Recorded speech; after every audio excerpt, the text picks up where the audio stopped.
Hey you, don't scream. Please don't scream. I know this is unexpected, but I need you to stay quiet and just listen to me. I've been waiting so long for this moment, so long. And now that I'm finally here, standing outside your window in the dark, watching you through the glass, my heart is beating so fast I can barely breathe. You probably have so many questions right now, like who I am, how I know where you live, why I'm here. And I'll answer all of them, I promise. But first I need you to understand something very important. I'm not here to hurt you. I could never hurt you. You're the most precious thing in my entire world, and I would rather die than cause you pain. But I couldn't stay away anymore. I tried so hard. For months, I've been content just watching you from a distance, learning everything about you, memorizing every detail, the way you walk, the way you laugh, the way your face looks when you're concentrating on something. I know you better than anyone else in your life, better than your friends, better than your family, because I pay attention. I notice things other people miss, like how you always lock your door twice before you go to bed. Once quickly, then you pause, then you check it again. Or how you hum to yourself when you're cooking, these little melodies you probably don't even realize you're making. Or how you keep that old stuffed animal on your shelf, the one that's worn and faded, but you've never thrown it away. I see everything, I know everything, and I love everything. I know this sounds intense, maybe even frightening, but please try to understand. This isn't some casual crush. This isn't me being weird or creepy just for the sake of it. This is love, real love, the kind of love that consumes you completely, the kind that makes you do things you never thought you'd do, cross lines you never thought you'd cross. Do you want to know when it started? When I first saw you? It was 6 months ago, in October, on a Tuesday afternoon. You were sitting in that coffee shop on Main Street, the one with the big windows, reading a book, and I walked past, just walking past, not paying attention to anything in particular. But then I glanced inside and I saw you, and my whole world stopped. I don't know what it was. Maybe the way the sunlight was hitting your face, maybe the peaceful expression you had, maybe just fate. But in that moment, I knew you were mine. Not in some distant future, not as a possibility, but as an absolute certainty. You belonged to me, and I belonged to you, whether you knew it yet or not. I stood there for almost 30 minutes, just watching you through the window, memorizing your face. Other people walked past me, probably thought I was strange, but I didn't care. I couldn't move. I was hypnotized. And when you finally closed your book and left, I followed you. That was the first time, but not the last. The next day I came back to that coffee shop, hoping you'd be there again, and you were. Same table, same time, different book. And I watched you again, from across the street this time, being more careful. That became my routine, my obsession.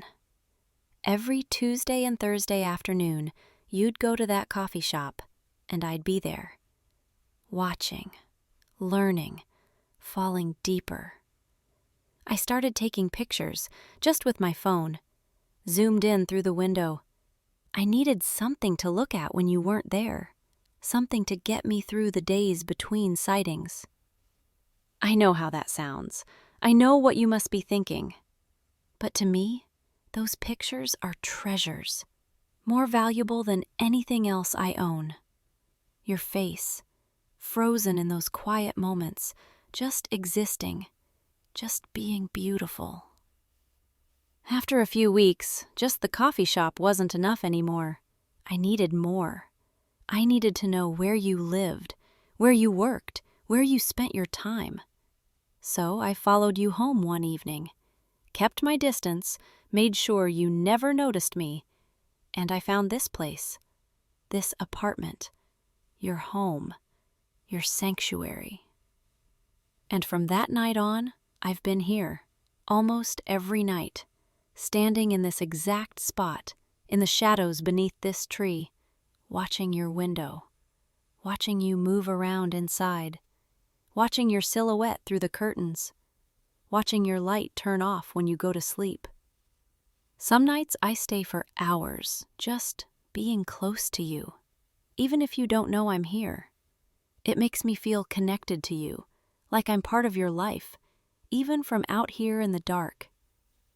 I've learned so much about you, things you'd never tell anyone.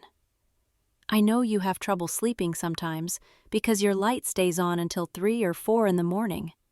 I know you talk to yourself when you think no one can hear, working through problems out loud. I know you dance when you're happy, these little movements while you're doing mundane things, and it's the most adorable thing I've ever seen. I know you cry sometimes, alone in your room, and those nights are the hardest for me, because all I want to do is climb through this window, wrap my arms around you, and make everything better. But I couldn't, not yet, not until the right moment. I've collected little pieces of you, souvenirs, memories. That pen you dropped in the parking lot last month, I picked it up before you could come back for it. The receipt that fell out of your pocket at the grocery store, I kept it because it has your handwriting on it. A photo you threw away, crumpled up in your trash, I smoothed it out and saved it. These things might seem meaningless to you, but to me, they're sacred. They're proof that you're real, that this connection I feel isn't just in my imagination. I've memorized your schedule down to the minute. You leave for work at 8:15 every morning. Never 8, never 8:30, always 8:15. You take the same route, stop at the same intersection, probably thinking the same thoughts. And I'm always somewhere nearby, watching, making sure you're safe. You have lunch around 12:30, usually something you brought from home. You sit in that small park near your office, and I sit on a bench across the way, hidden behind sunglasses and a book I'm not reading, just watching you eat, watching you exist. You get home around 6, sometimes 6:15 if there's traffic, and I'm already here, waiting, ready to see you come through that door, to watch you shed your jacket and collapse on your couch. Some people might call this stalking, might say I'm doing something wrong, but they don't understand. They've never felt love like this. This isn't about control. It's not about power. It's about devotion. Pure, absolute, all-consuming devotion. You're my religion, my purpose, my reason for existing. Every breath I take is for you. Every thought in my head revolves around you. And I know you don't know me yet. I know this is all one-sided right now, but that's going to change, starting tonight, because I can't stay in the shadows anymore. I can't keep pretending I'm content just watching.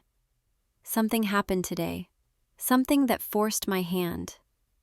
I saw her, that girl from your office, the one who's always laughing at your jokes, always finding excuses to touch your arm. She asked you to dinner, didn't she? I couldn't hear what you said, but I saw her smile, saw the way she looked at you with those hungry eyes. And something inside me snapped. This rage, this panic, this overwhelming need to act. Because she doesn't get to have you. Nobody gets to have you except me. I've put in the time. I've done the work. I've loved you longer and deeper than anyone else ever could. You're mine. You've always been mine. And I won't let some random girl steal what belongs to me. So here I am, finally revealing myself, finally making my presence known. And I know this is shocking. I know you're probably scared right now, confused, but I need you to look past that fear. Look past the unconventional way this is happening and see the truth underneath. I love you. I love you more than anyone has ever loved another person. I love you in a way that transcends normal boundaries, normal rules. My love is absolute, eternal, unbreakable. And I'm not asking for permission. I'm not asking if you feel the same way, because I already know, deep down, we're meant to be together. You just haven't realized it yet, but you will, once you let me in. Once you let me show you how good we can be together. I've fantasized about this moment for so long. The moment when I finally step out of the shadows, when you finally see me, really see me, when I can stop pretending to be a stranger and start being what I really am. Yours. In my fantasies, you're surprised at first, maybe a little scared, but then you understand. You see the devotion in my eyes, you hear the sincerity in my voice, and you realize this is real love, the kind people write stories about, the kind people search their whole lives for. And you accept me. You let me in. You let me become part of your life. We'd spend every moment together, just us, no one else. I'd wake up next to you every morning, watch you sleep, memorize the peaceful expression on your face. We'd have breakfast together, talk about our dreams, make plans for our future. I'd go to work with you, or maybe you'd quit. Maybe you wouldn't need to work anymore because I'd take care of everything. We'd spend our days in this apartment, safe from the world, protected from everyone who might try to come between us. I'd cook for you, clean for you, do everything to make you happy. And at night we'd lie together in the dark, and I'd whisper all the things I've been wanting to say for months. How beautiful you are, how perfect, how necessary you are to my existence. We'd never need anyone else, just each other, forever. No friends, no family, no coworkers, no distractions. Just us, in our own little world, where nothing bad can ever touch you, where I can keep you safe, keep you mine. I know that might sound extreme, isolating, possessive, but that's what real love is, isn't it? Wanting someone so completely that the thought of sharing them with anyone else is unbearable. Needing to protect them from everything, including other people, including themselves. I've thought about this so much, planned everything, how we'd structure our days, what rules we'd need, how to make sure nothing ever threatens what we have. And I know you might not understand right away. You might resist, might say you need space, need time to think. But that's just fear talking. That's society's rules trying to convince you that what we have is wrong, when really, it's the most right thing in the world. You belong with me, to me, and I belong to you. That's not something we choose. It's not something we debate. It's just truth. And the sooner you accept that truth, the sooner we can start our real life together, our forever.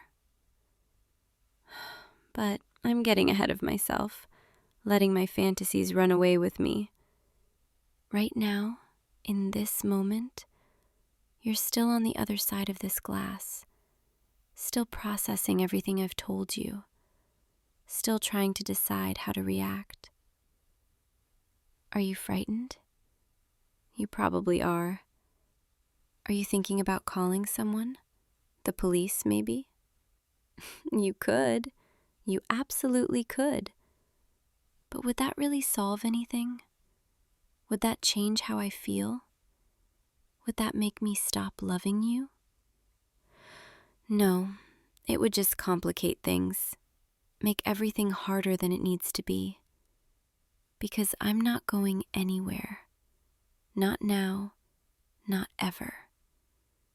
You could move, change your name, try to disappear, and I'd find you. I'd always find you. Because you're part of me now, and I'm part of you, whether you acknowledge it or not. But I don't think you'll do that. I don't think you'll run, because there's something in your eyes right now, something I've been hoping to see. Not just fear, not just confusion, but curiosity. You're curious about me, about this, about what it would be like to let me in, aren't you? You've been alone for so long, going through the motions, surrounded by people who don't really see you. But I see you. I've always seen you.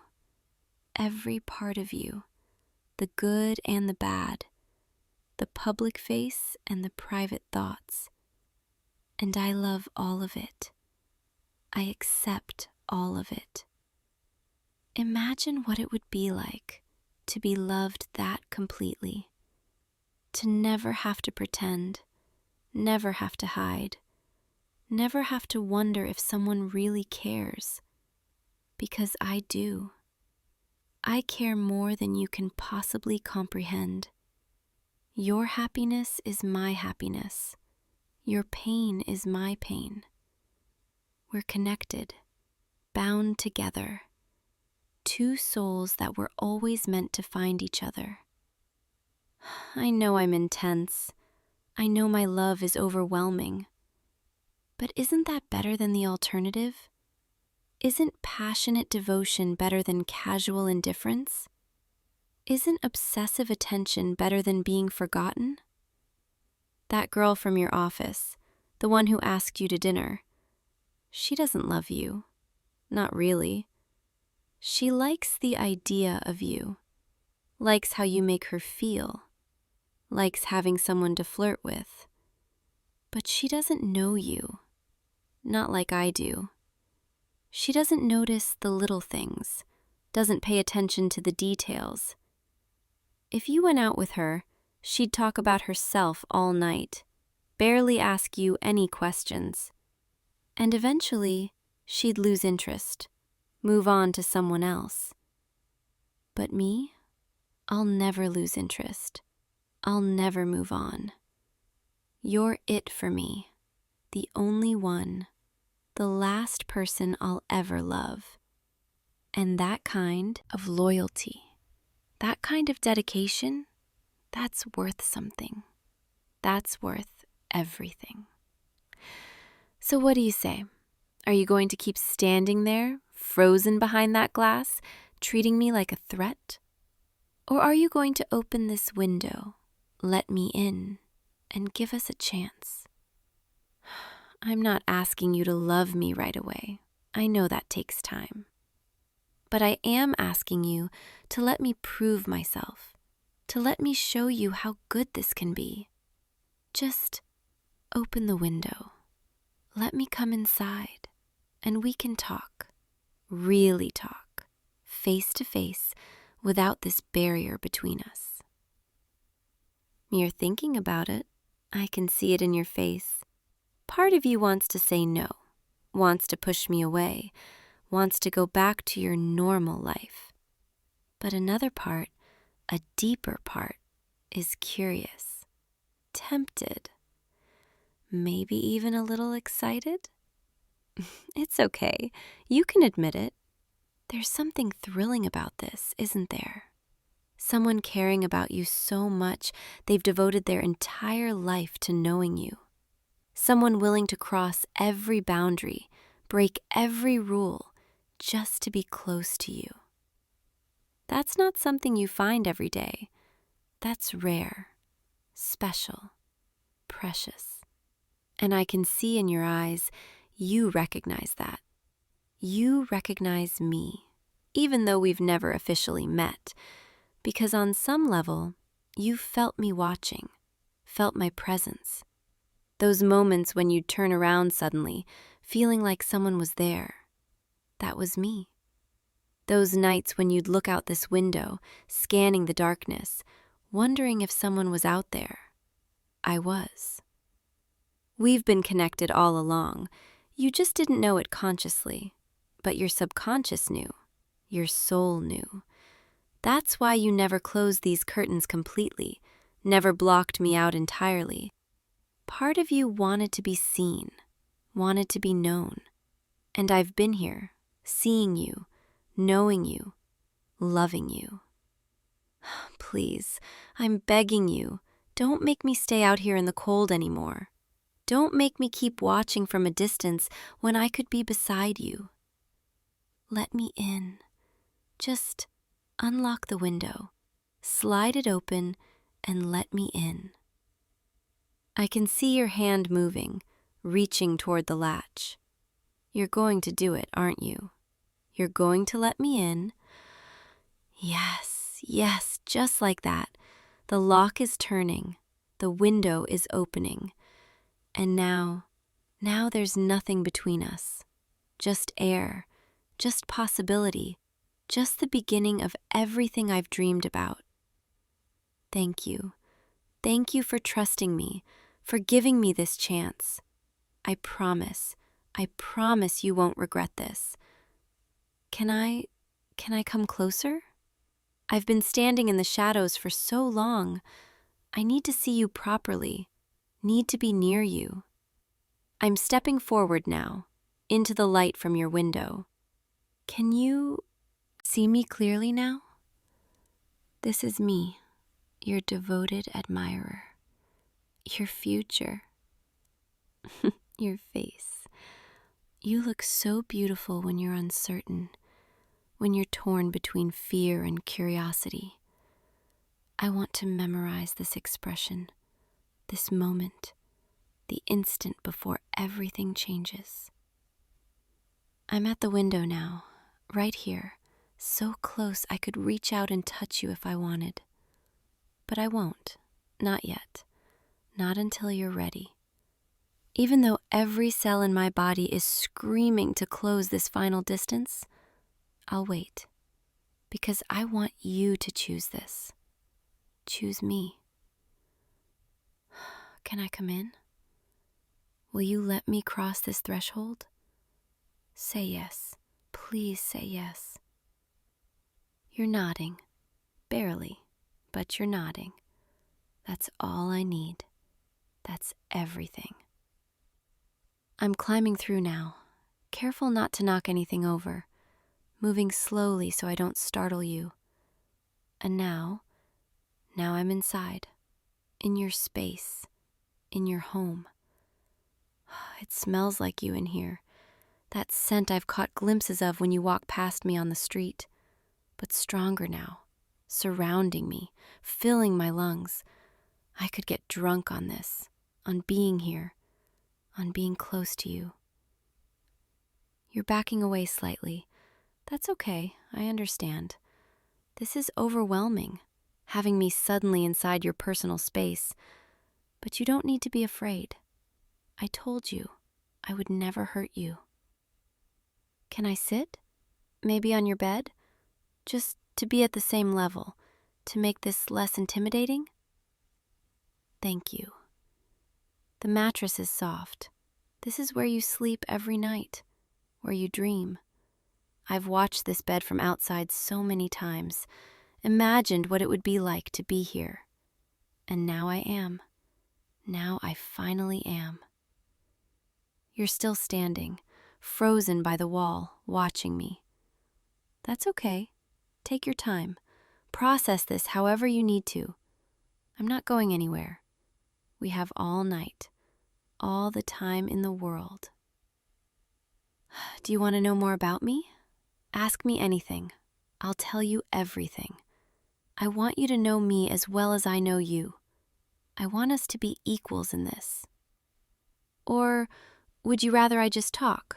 Tell you more about how I feel? What I've been thinking about all these months? You're not saying anything, just staring at me with those wide eyes. That's all right. I can do the talking for both of us right now. Where should I start? Maybe I should tell you about my favorite memories of watching you. The moments that stand out, that I replay in my mind when I'm alone. There was this one morning, about 3 months ago, in January. It had snowed the night before, and you came outside early, before work. And you just stood there, in your pajamas and a coat, looking at the snow. This expression of pure wonder on your face, like you were a child again. And then you bent down, scooped up some snow, and made a tiny snowman on your doorstep. No one was around to see it. You didn't take a picture. You just did it for yourself. And it was the most genuine, beautiful thing I'd ever witnessed. I took 17 photos from across the street, each one more precious than the last. Or there was that evening in March, when you got caught in the rain walking home. You didn't have an umbrella, and you could have run, but you didn't. You just walked slowly, letting yourself get soaked, tilting your face up to the sky. And you were smiling, this private little smile, like you were enjoying the chaos of it. I followed behind you, getting just as wet, not caring, just wanting to share that moment with you, even if you didn't know I was there. Those are the moments I live for, the unguarded ones, when you forget to put on your public face, when you're just you, completely and authentically yourself. That's who I fell in love with. Not the person you pretend to be at work or with friends, but the real you, the one who makes tiny snowmen and dances in the rain.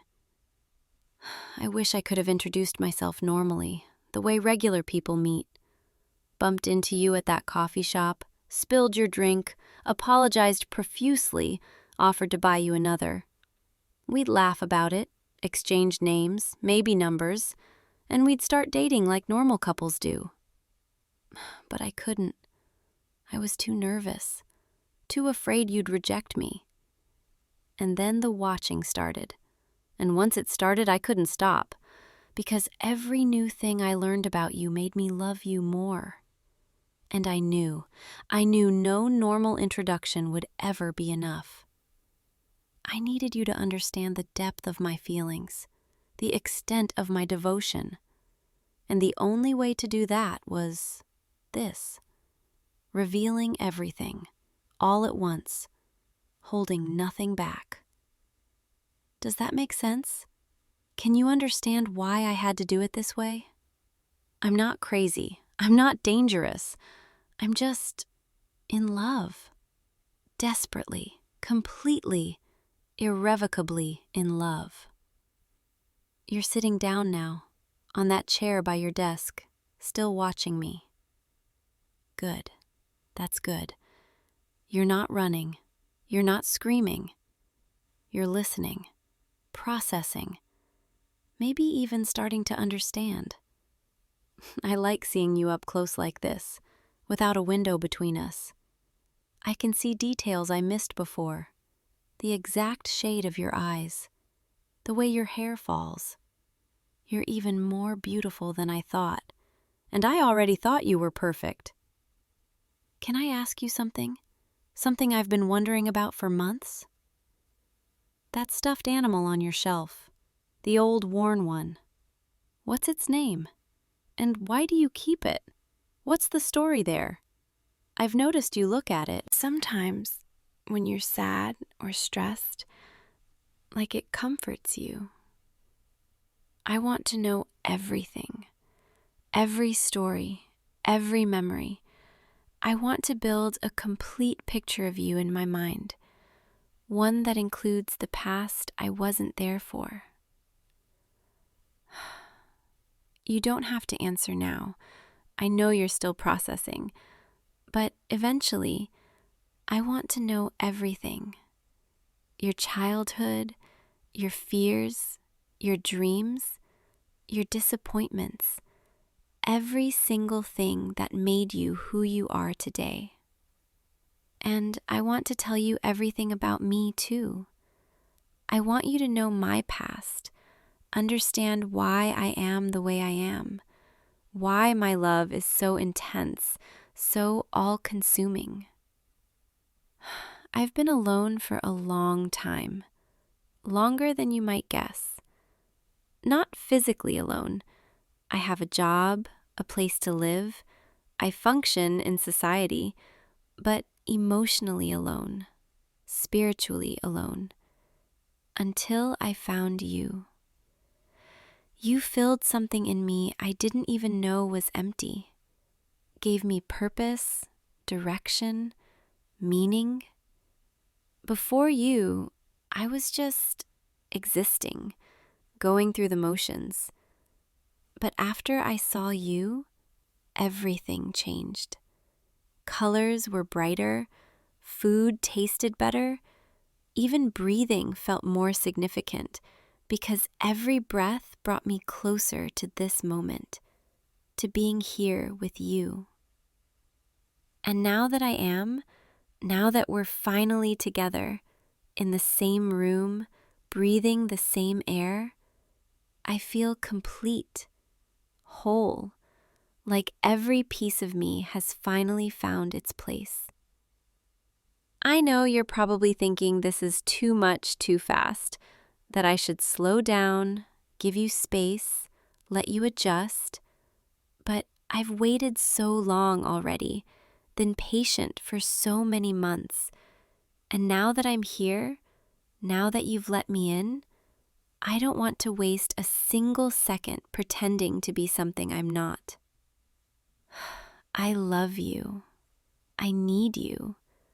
I want to be with you every moment of every day. And I know you'll grow to feel the same way. Once you see how good I am for you, how much better your life will be with me in it, you'll wonder how you ever lived without me. Can I stay tonight?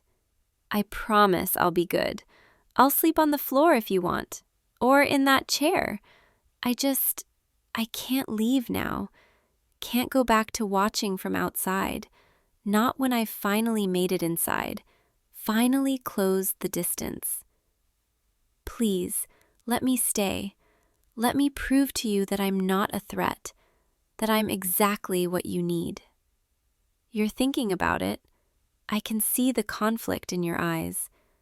Part of you knows this is crazy, knows you should tell me to leave. But another part, that curious part, wants to see what happens, wants to know what it's like to be loved this intensely. Say yes, please. Just for tonight, let me stay, and tomorrow we can figure everything else out. You're nodding again, giving me permission. Thank you. Thank you so much. You have no idea what this means to me. How long I've dreamed of this.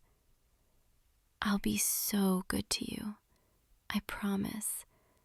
I'll make you so happy. You'll never regret letting me in. Never regret giving me this chance. It's getting late. You should probably get ready for bed. And I'll just sit here and watch you, if that's okay. Not in a creepy way, just I want to see your nighttime routine. Want to be part of it.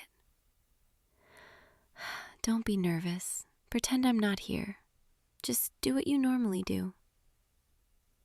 You're getting up, moving toward your bathroom, glancing back at me, making sure I'm still here, making sure this is real. I'm not going anywhere. I told you, I'm staying. Take your time. I'll be right here when you come back. This is everything I wanted, everything I dreamed about. Being here, in your space, waiting for you. It feels so natural. so right, like this is where I've always belonged. I can hear water running in the bathroom. You're brushing your teeth. Such a mundane thing, but even that feels intimate, knowing I'm here while you go through these private rituals.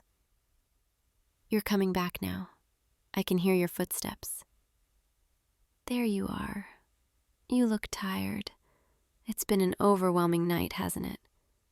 Come, lie down. You need rest, and I'll be right here, watching over you, keeping you safe. Close your eyes. That's it. Just breathe. I'll stay in this chair, right where you can see me if you open your eyes, so you know I'm real, that this all really happened. Tomorrow we'll talk more, figure out what this means, where we go from here. But tonight just rest, knowing you're not alone anymore, knowing someone loves you more than anything in this world. Sleep now. I'll be here when you wake up. I'll always be here. Forever. Hey you. I know you're confused right now. Your head probably hurts a little from the chloroform. I'm sorry about that. I really am. But you're finally here with me, and that's all that matters. I've been waiting for this moment for so long, planning every detail, making sure everything would be perfect. And now you're sitting right here in my apartment, exactly where you belong. Oh, you're trying to move your hands. Yeah, those are zip ties. I know they're uncomfortable, but I couldn't risk you leaving before we had a chance to really talk. Before you got to know me, the real me, not just another face in your book signing crowd. I can see it in your eyes. You're trying to place me, trying to remember if you've seen me before. And you have, so many times. You just never really looked. I was at your reading 3 months ago, in the second row, wearing the blue dress. You signed my book and smiled, but you didn't see me.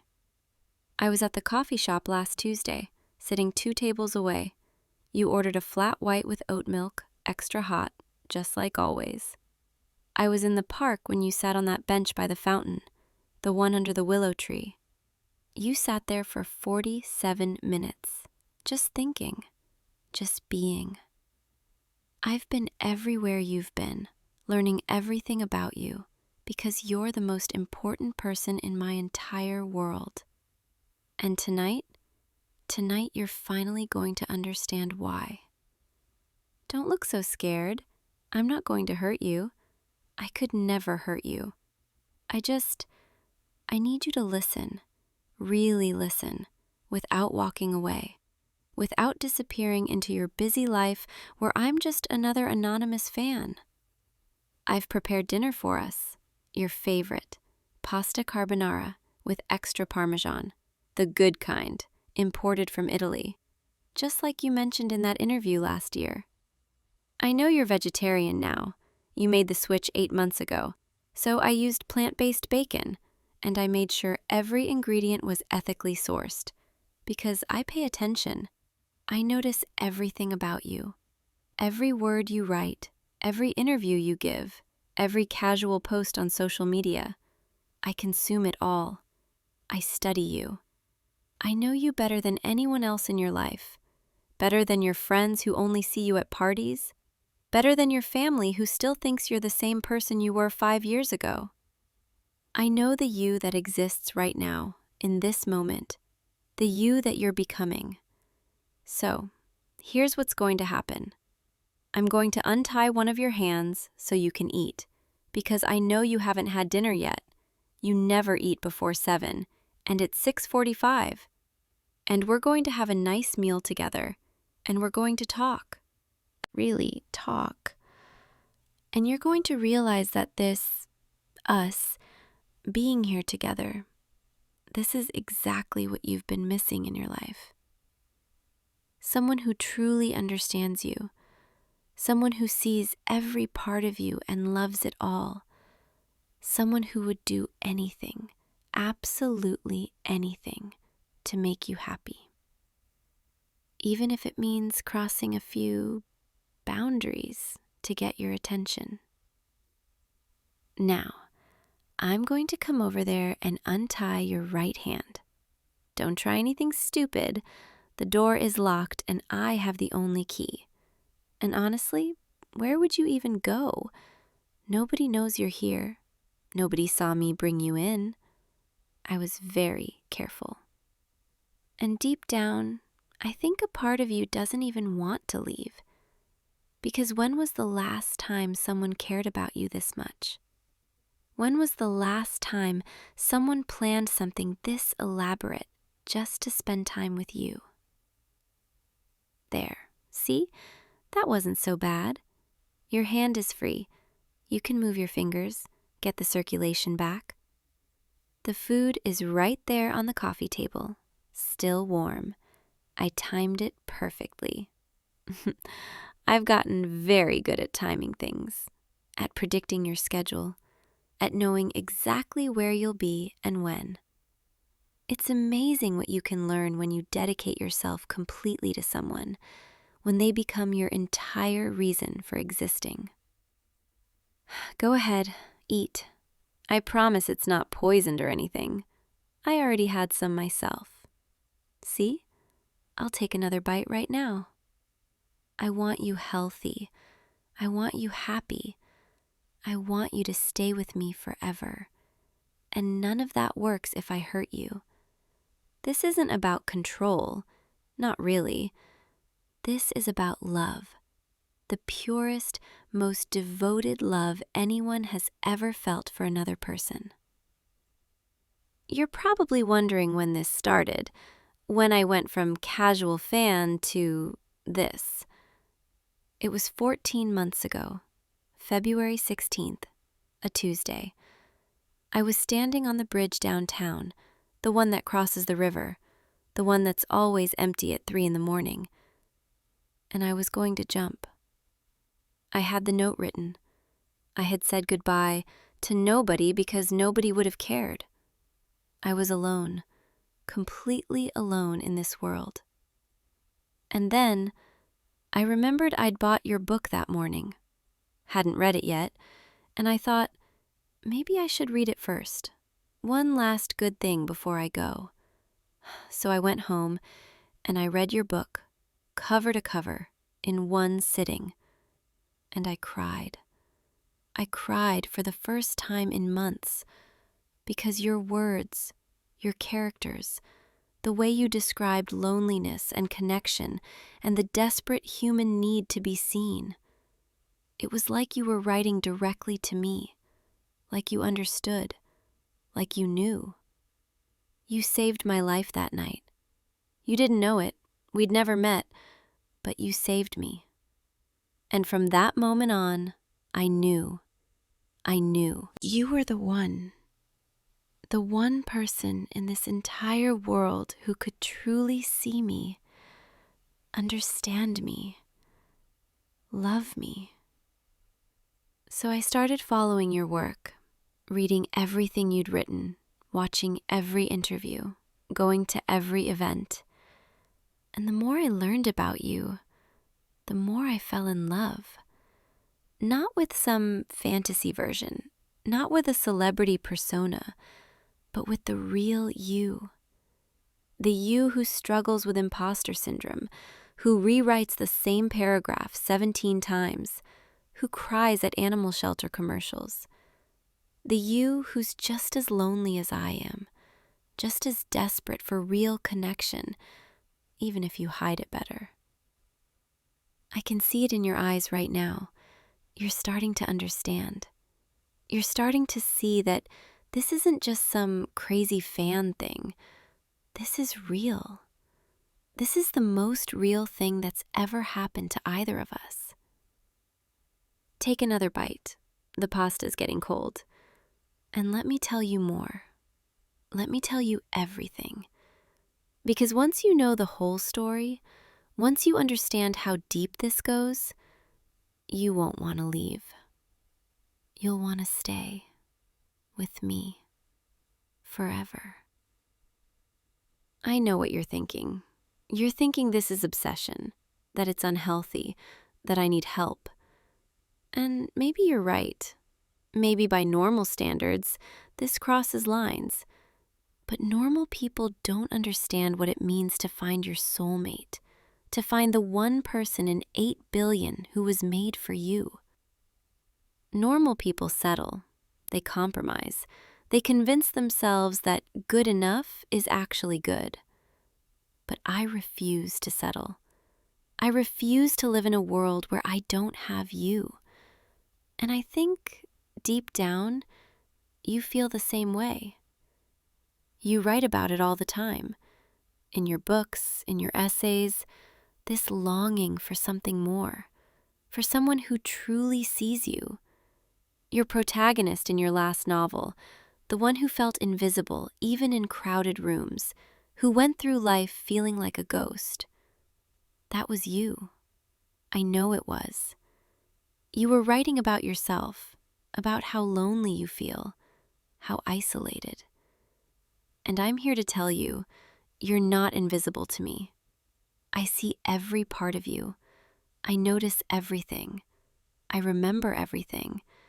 Like how you chew your bottom lip when you're thinking, or how you always order mint tea after 8 p.m. because caffeine keeps you awake, or how you donated anonymously to that animal rescue last month, $500, because you saw a post about a dog that needed surgery. You didn't tell anyone. You didn't post about it. You just did it because it mattered to you. And I know, because I know everything. You're looking at me differently now. I can see it. Not quite so scared, more confused, maybe even a little curious, because part of you is thinking, how does she know all this? How is this possible? And another part of you is thinking, it's kind of nice, isn't it? Being known this completely.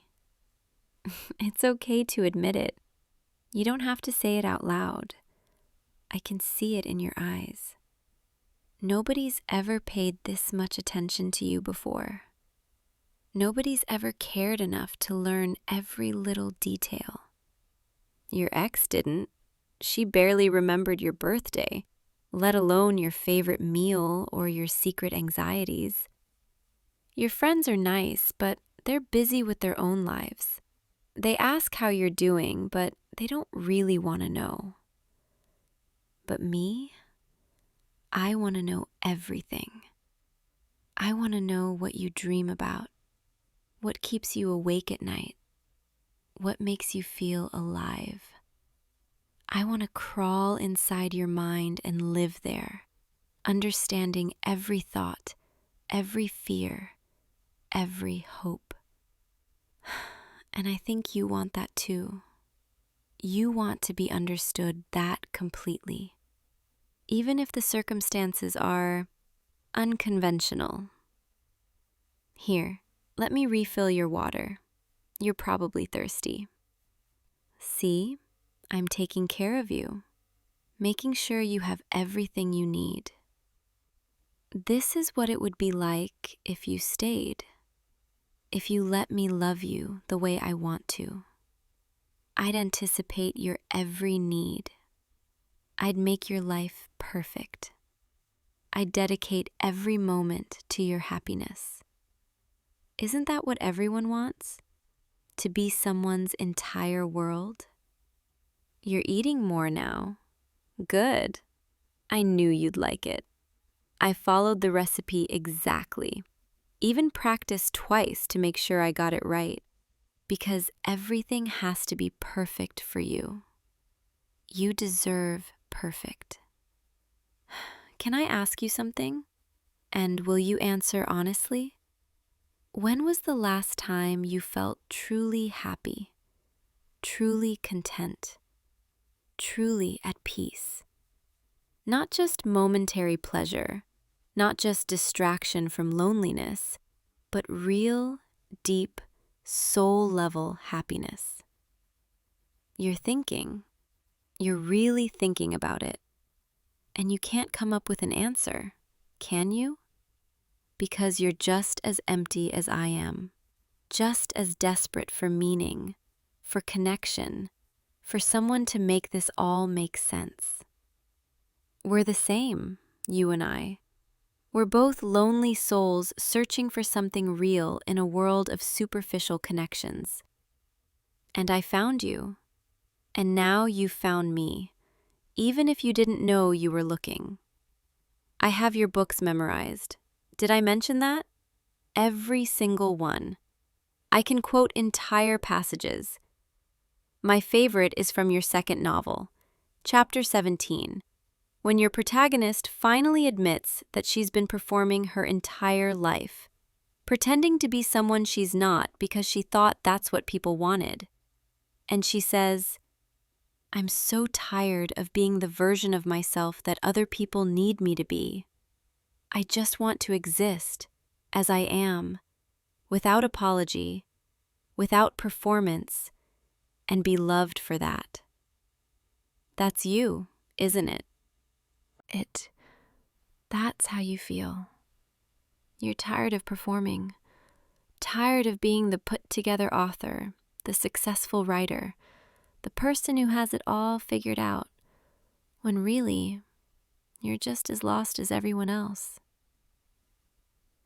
But with me, you don't have to perform. You can be exactly who you are, messy and complicated and imperfect, and I'll love every part of it, because I already do. I already know all your flaws, all your fears, all the parts of yourself you try to hide, and I love you anyway. I love you because of those things, not despite them. Isn't that what you've been searching for?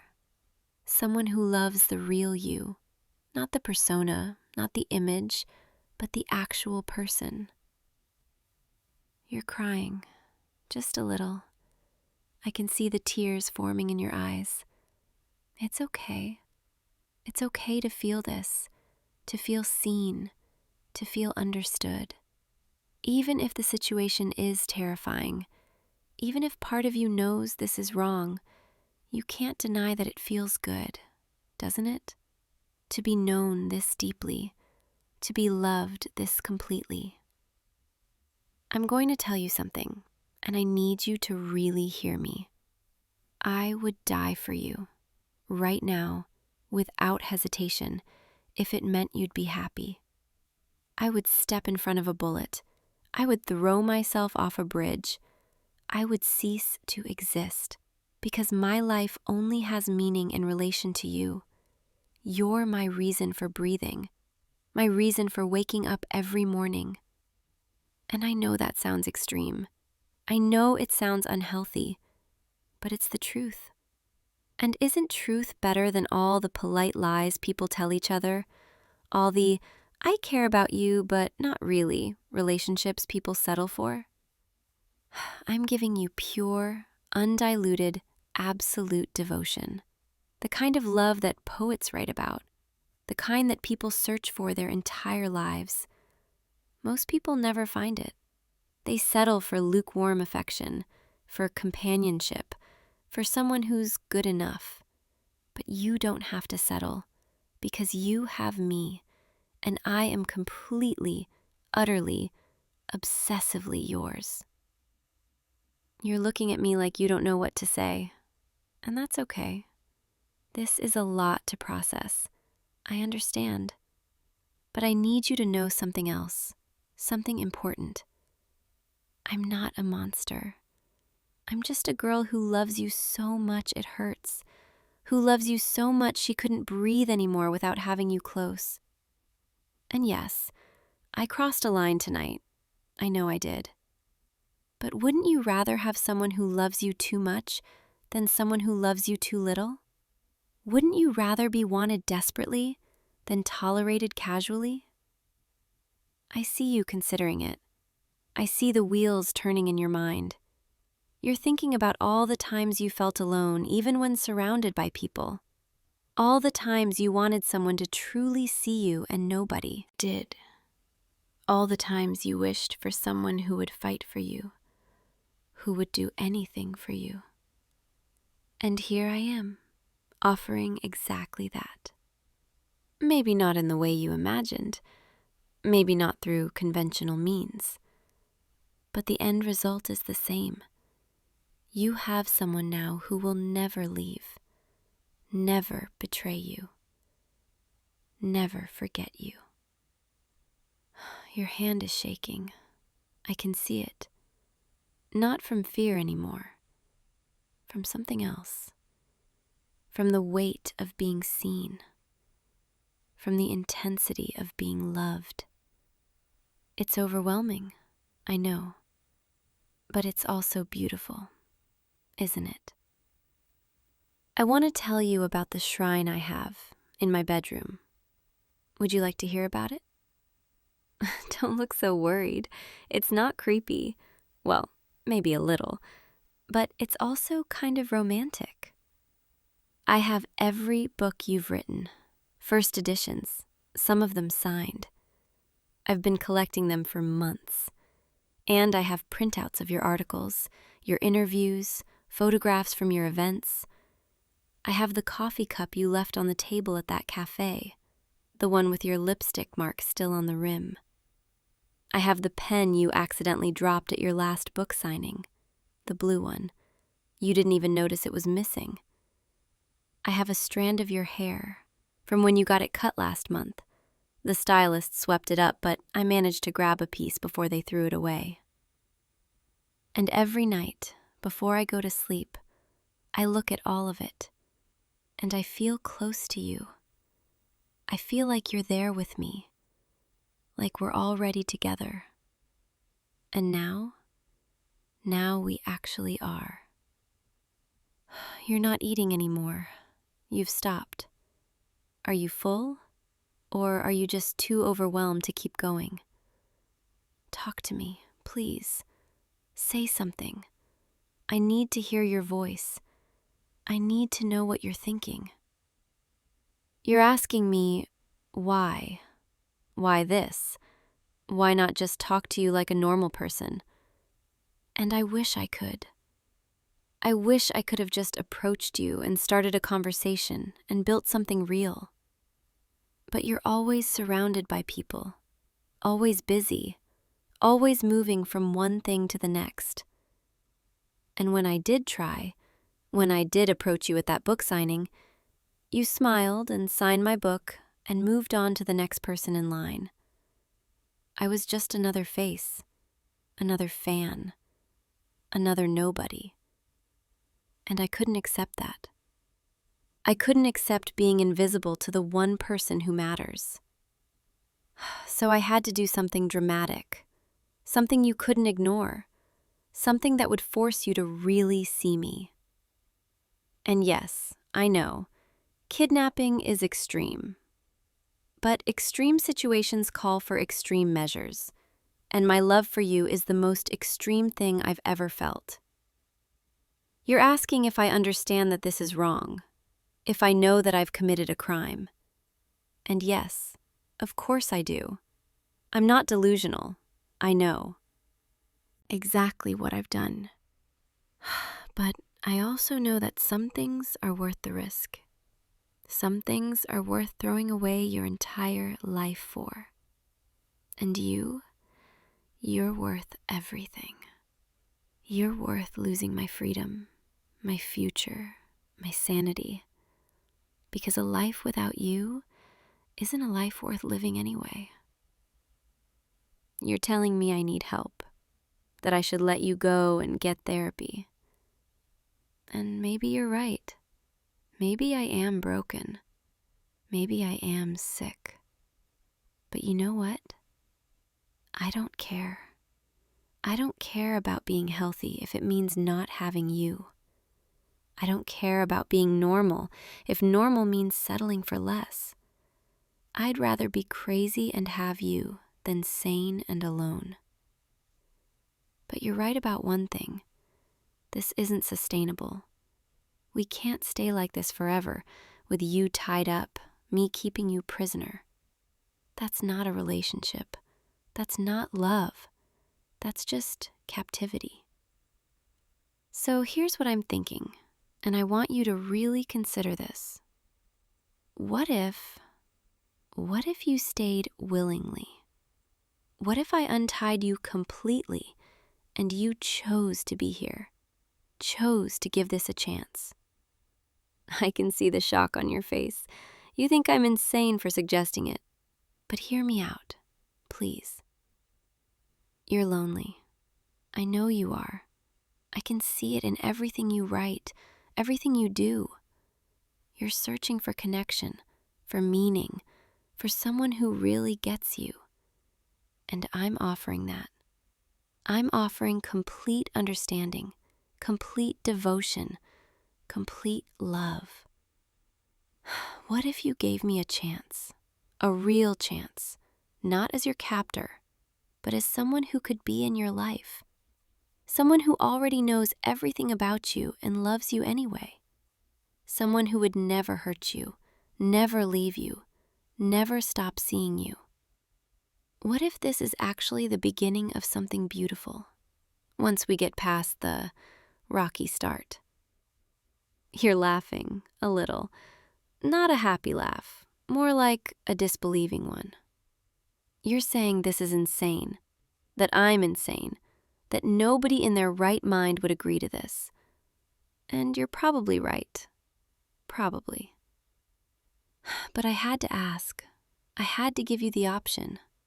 Because I don't want to keep you prisoner. I don't want you to hate me. I want you to choose me. I want you to want to be here. And if you can't, if you truly can't see any possibility of this working, then I'll let you go. You don't believe me. I can see it. You think I'm lying. But I'm not. I swear I'm not. I love you too much to keep you against your will forever. If you genuinely want to leave, if there's no part of you that's even curious about what this could become, then I'll untie you. I'll unlock the door. I'll let you walk away. But I'm asking you, I'm begging you, before you make that decision, just talk to me. Really talk to me for 1 hour. As if I'm not your kidnapper, as if we're just two people having a conversation. Get to know me, the real me, not just the obsessed fan, but the person underneath. And let me get to know you, not through observation, not through research, but through actual, honest conversation. And if, after that hour, you still want to leave, then I'll let you go. I promise. But if there's even a tiny part of you that feels a connection, that sees the possibility of something real, then stay. Stay with me, and let's figure this out together. What do you say? Will you give me 1 hour? 1 hour of your time in exchange for your freedom either way? You're thinking about it. I can see you weighing the options, trying to figure out if this is a trap, if I'm lying, if you should just refuse and demand to be let go right now. But there's something else in your eyes too, something you're trying to hide. Curiosity, maybe even interest. Because despite everything, despite how wrong this all is, there's a part of you that's intrigued, a part of you that wants to know who I really am. What makes someone love this intensely? You're nodding, slowly, hesitantly, but you're nodding. You're agreeing to 1 hour, 1 conversation. I knew you would. I knew you'd be curious. It's one of the things I love about you. You're a writer. You're drawn to stories, to understanding people, to seeing beneath the surface. And I'm the most interesting story you've ever encountered. Okay. I'm going to untie your other hand now, and your feet, and we're going to sit here, on this couch, as equals, and we're going to talk.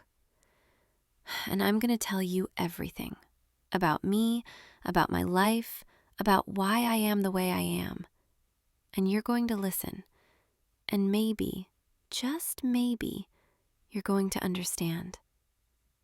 There, you're free. Completely free. You could run for the door right now if you wanted, but you're not. You're sitting here, waiting, listening.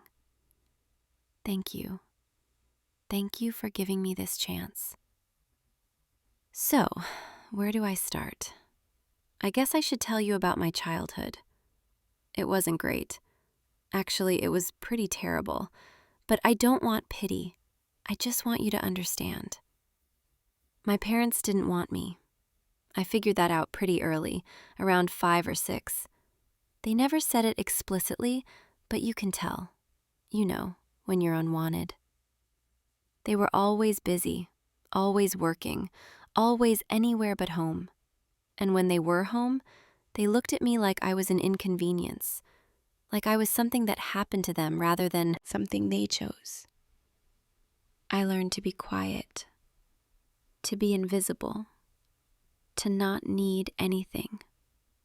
Because needing things made them angry, made them cold, made them leave again. School wasn't better. I didn't fit in. I was too quiet, too weird, too intense. I tried making friends, but I didn't know how. I'd say the wrong thing or care too much or just be off somehow. So I stopped trying.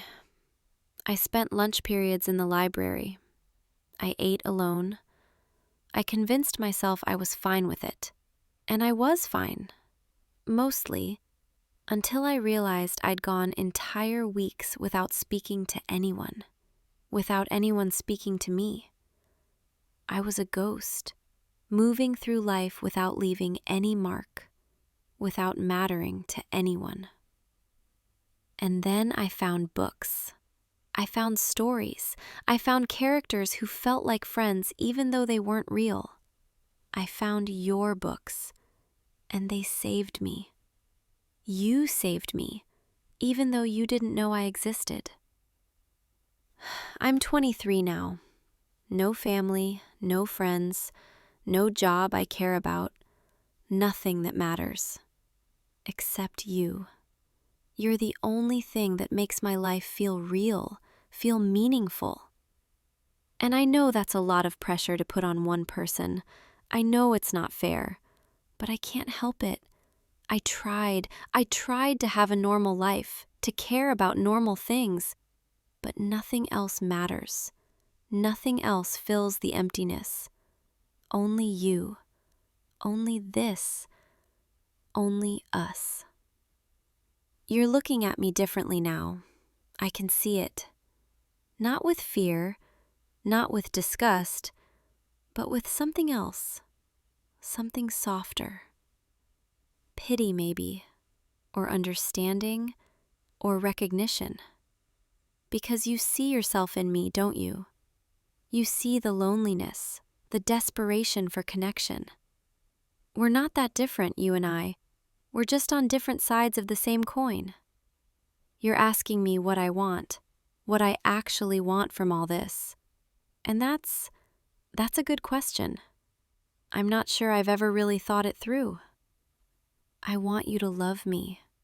I want to matter to you. I want to be the person you think about before you fall asleep. I want to be important, to be seen, to be real to someone. But more than that, I want to stop feeling like I'm drowning, like I'm suffocating in loneliness. And I thought, if I could just have you, if I could just be close to you, then maybe I'd feel alive again. Maybe I'd feel like I mattered, like my existence had a purpose. You're telling me that's not love? That's dependence? That's unhealthy attachment. And you're right, of course you're right. But when you've been invisible your entire life, when nobody has ever cared if you lived or died, unhealthy attachment starts to look a lot like love. I'm crying now. I can feel the tears on my cheeks, and I don't care. I don't care if you see me break down, because you're the only person I've ever been honest with, even if most of it was one-sided, even if you never knew. You're reaching out, you're putting your hand on mine. Why are you doing that? You should be running. You should be calling the police. But instead, you're comforting me. Your kidnapper, the person who drugged you and tied you up. Why? You're saying you understand, that you felt invisible too, that loneliness can make people do desperate things. You're not excusing what I did, but you're trying to understand why. And that's more than anyone has ever given me. More compassion than I deserve. You're asking me a question now, and it's hitting me harder than anything else you could have said. You're asking, what if we started over? What if I let you go right now, and you gave me your real contact information, and we tried this the normal way? Coffee. You're suggesting coffee, like a normal first date, like normal people. And I'm stunned. I don't know what to say. You're offering me a chance, a real chance, not because I forced you, but because you're choosing to. After everything I've done, after I kidnapped you and tied you up and basically ruined any chance of a normal relationship, you're still willing to try. But why? Why would you do that? I don't understand.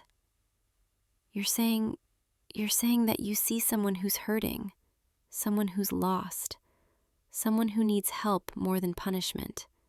And you're saying that maybe if someone had shown me kindness earlier, I wouldn't have gotten to this point.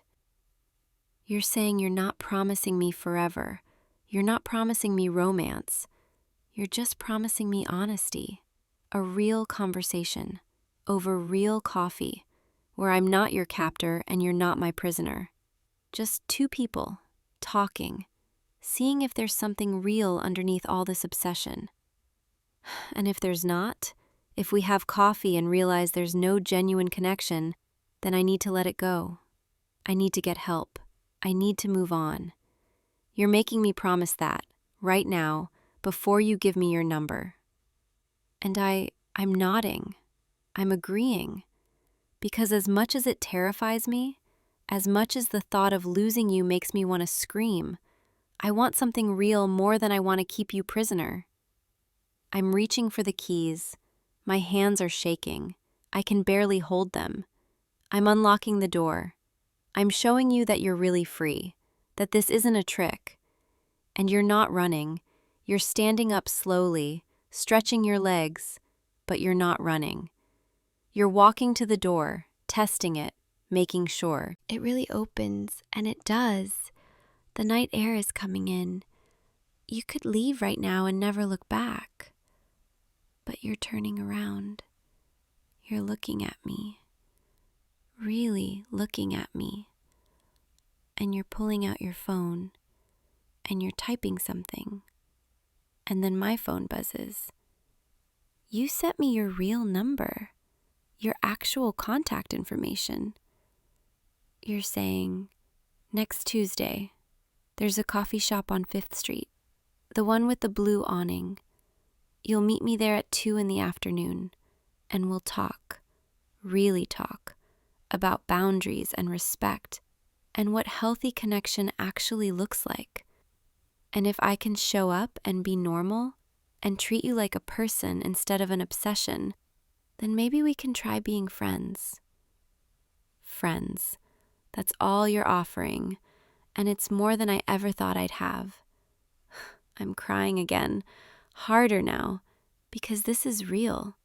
This is actually happening. You're giving me a chance I don't deserve, a chance to be a real person in your life, the right way. You're at the door now, one foot already outside. Freedom just steps away. and you turn back one more time and you say something that breaks me completely. You say, "You see me. You really see me now. Not as a threat, not as a problem, but as a person who's hurting. And that's more than anyone has ever given me." You're leaving now, walking down the hallway, disappearing into the night. And I'm standing here in my doorway, watching you go. Not chasing, not following, just letting you be free. And for the first time in 14 months, I feel something other than obsession. I feel hope, real hope, that maybe I can be more than this. Maybe I can be someone worth knowing, someone worth having coffee with, someone who doesn't have to kidnap people to feel seen. I close the door slowly, and I look around my apartment, at the dinner I made, at the chair you were tied to, at the evidence of what I almost became. And I feel sick, genuinely sick, at how close I came to destroying everything. But you gave me a way out.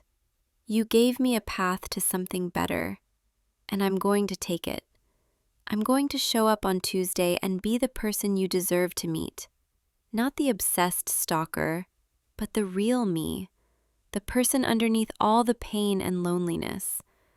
I'm going to get help, real help, therapy maybe, or support groups, whatever it takes, because I want to be worthy of your kindness, worthy of that coffee date, worthy of being seen by you. Tuesday, 5 days from now, 5 days to become someone better. I can do this. I have to do this. I pick up my phone and I look at your number, your real number, that you gave me willingly. And I don't text you obsessively. I don't send 100 messages. I don't start planning our future. I just save your number. And I put my phone down. And I breathe. Because this is what healthy looks like. Giving you space, respecting your boundaries, trusting the process. The next 5 days are the longest of my life. I don't follow you. I don't check your social media. I don't drive past your apartment. I stay away, completely away. And it feels impossible. It feels like I'm suffocating. But I do it because you trusted me, and I'm not going to betray that trust. I spend the time cleaning my apartment, taking down the shrine, boxing up the collected items, the coffee cup, the pen, the strand of hair. I keep your books. Those are normal. Those are okay. But everything else goes into a box and into storage. And I look for a therapist. I make calls. I schedule an appointment for next week. I tell them I need help with attachment issues, with obsessive thoughts, with learning healthy relationships. And it's terrifying, admitting that I need help. But it's also kind of freeing, because maybe I don't have to be this person forever. Maybe I can change. Maybe I can be better. Tuesday comes, and I arrive at the coffee shop 10 minutes early, and I wait outside, nervous, shaking. What if you don't show up? What if you changed your mind? What if you just gave me your number to escape and now you're never coming? But then, at exactly 2 o'clock, I see you walking down the street. And you're really here. You actually came. You smile when you see me. A small, cautious smile, but a real one. And we go inside together, and we order coffee. You get your flat white with oat milk, extra hot, just like always. And I get something different than usual, because I'm trying to be different, to break old patterns. We sit down at a corner table, away from the crowd, where we can really talk. And there's this moment, this awkward, uncertain moment where neither of us knows how to start. And then you speak first. You say, "Thank you for coming. Thank you for respecting the boundary, for giving me space." And I say, "Thank you for giving me a chance, for not calling the police, for seeing me as human." And just like that, we're talking, really talking, for the first time ever. Not captor and hostage, not stalker and victim, just two people having coffee. You ask me about my life, my real life, not the obsessed version, but the everyday version. And I tell you, hesitantly at first, about my job at the bookstore, about how I mostly work alone, restocking shelves, lost in stories, about how I don't really have friends, but I have coworkers who are nice to me, about how I'm really trying to build a real life. And you listen. You really listen, asking questions, showing genuine interest, not because you're scared of me, but because you actually want to know. And then I ask about you, about your writing process, about what inspires you, about what it's like to create worlds, and you light up. You actually light up when you talk about it. And I realize I'm seeing a side of you I never saw through observation, the passionate side, the side that gets excited about character arcs and plot twists and finding the perfect word. We talk for 2 hours. The coffee gets cold and we order more, and the conversation just flows. And it's not perfect. There are awkward moments where the weight of what happened hangs between us. But we push through them. We acknowledge them. We don't pretend everything is normal because it's not. But we're building something new, something that could maybe become normal eventually. You tell me about your own loneliness, about how success didn't fix the emptiness, about how you sometimes feel like a fraud, about how you write about connection because you're desperate for it yourself. And I realize you were telling the truth. We really are similar. Not in the obsessive way I thought, but in the genuine human way. Two lonely people trying to figure out how to exist in a world that feels too big and too empty. And that's when I truly understand what you gave me. Not pity, not fear, but recognition. Genuine human recognition. As the coffee shop starts to close, as the afternoon turns to evening, you say you have to go. And I nod. I understand. I'm not going to beg you to stay. I'm not going to follow you home. But then you ask, would I want to do this again? Maybe next week? Same time, same place? And I'm so shocked I almost can't answer. I just stare at you with tears in my eyes, and you smile, that cautious smile again, and you say, "You're not promising anything. You're just offering friendship, real friendship, the kind where we meet for coffee and talk about books and life and slowly build trust." And I say yes, of course yes. I would love that. We exchange a real goodbye, not a dramatic one, just a simple "see you next week." And I watch you walk away, again. But this time it feels different, because you're coming back. You're choosing to come back. I walk home slowly, letting everything sink in. The enormity of what almost happened, the horror of what I did, the grace of what you offered. And I make a promise to myself, right there on the sidewalk, under the streetlights. I'm going to get better. I'm going to be better. I'm going to become someone worthy of your friendship. Not for you, not just for you, but for me too. Because I deserve to be more than my obsession, more than my loneliness, more than my desperation. I deserve to be a whole person, capable of healthy relationships, capable of real love. And maybe someday, if I do the work, if I heal, if I become that person, maybe someday there could be something more between us. Or maybe not. Maybe we'll just be friends. Maybe that's all this will ever be. And for the first time in my life, I'm okay with that. I'm okay with uncertainty, with not controlling the outcome, with letting things unfold naturally. Because what we have now, this fragile, uncertain friendship, is already more than I ever had before. The weeks turn into months, and we keep meeting for coffee every Tuesday at 2. And slowly, so slowly, I start to change. I start therapy. I work through my attachment issues. I learn what healthy boundaries look like. And you're patient with me through the setbacks, through the moments when I slip into old patterns. You call me out when I cross lines, but you do it gently, with compassion, with the understanding that healing isn't linear.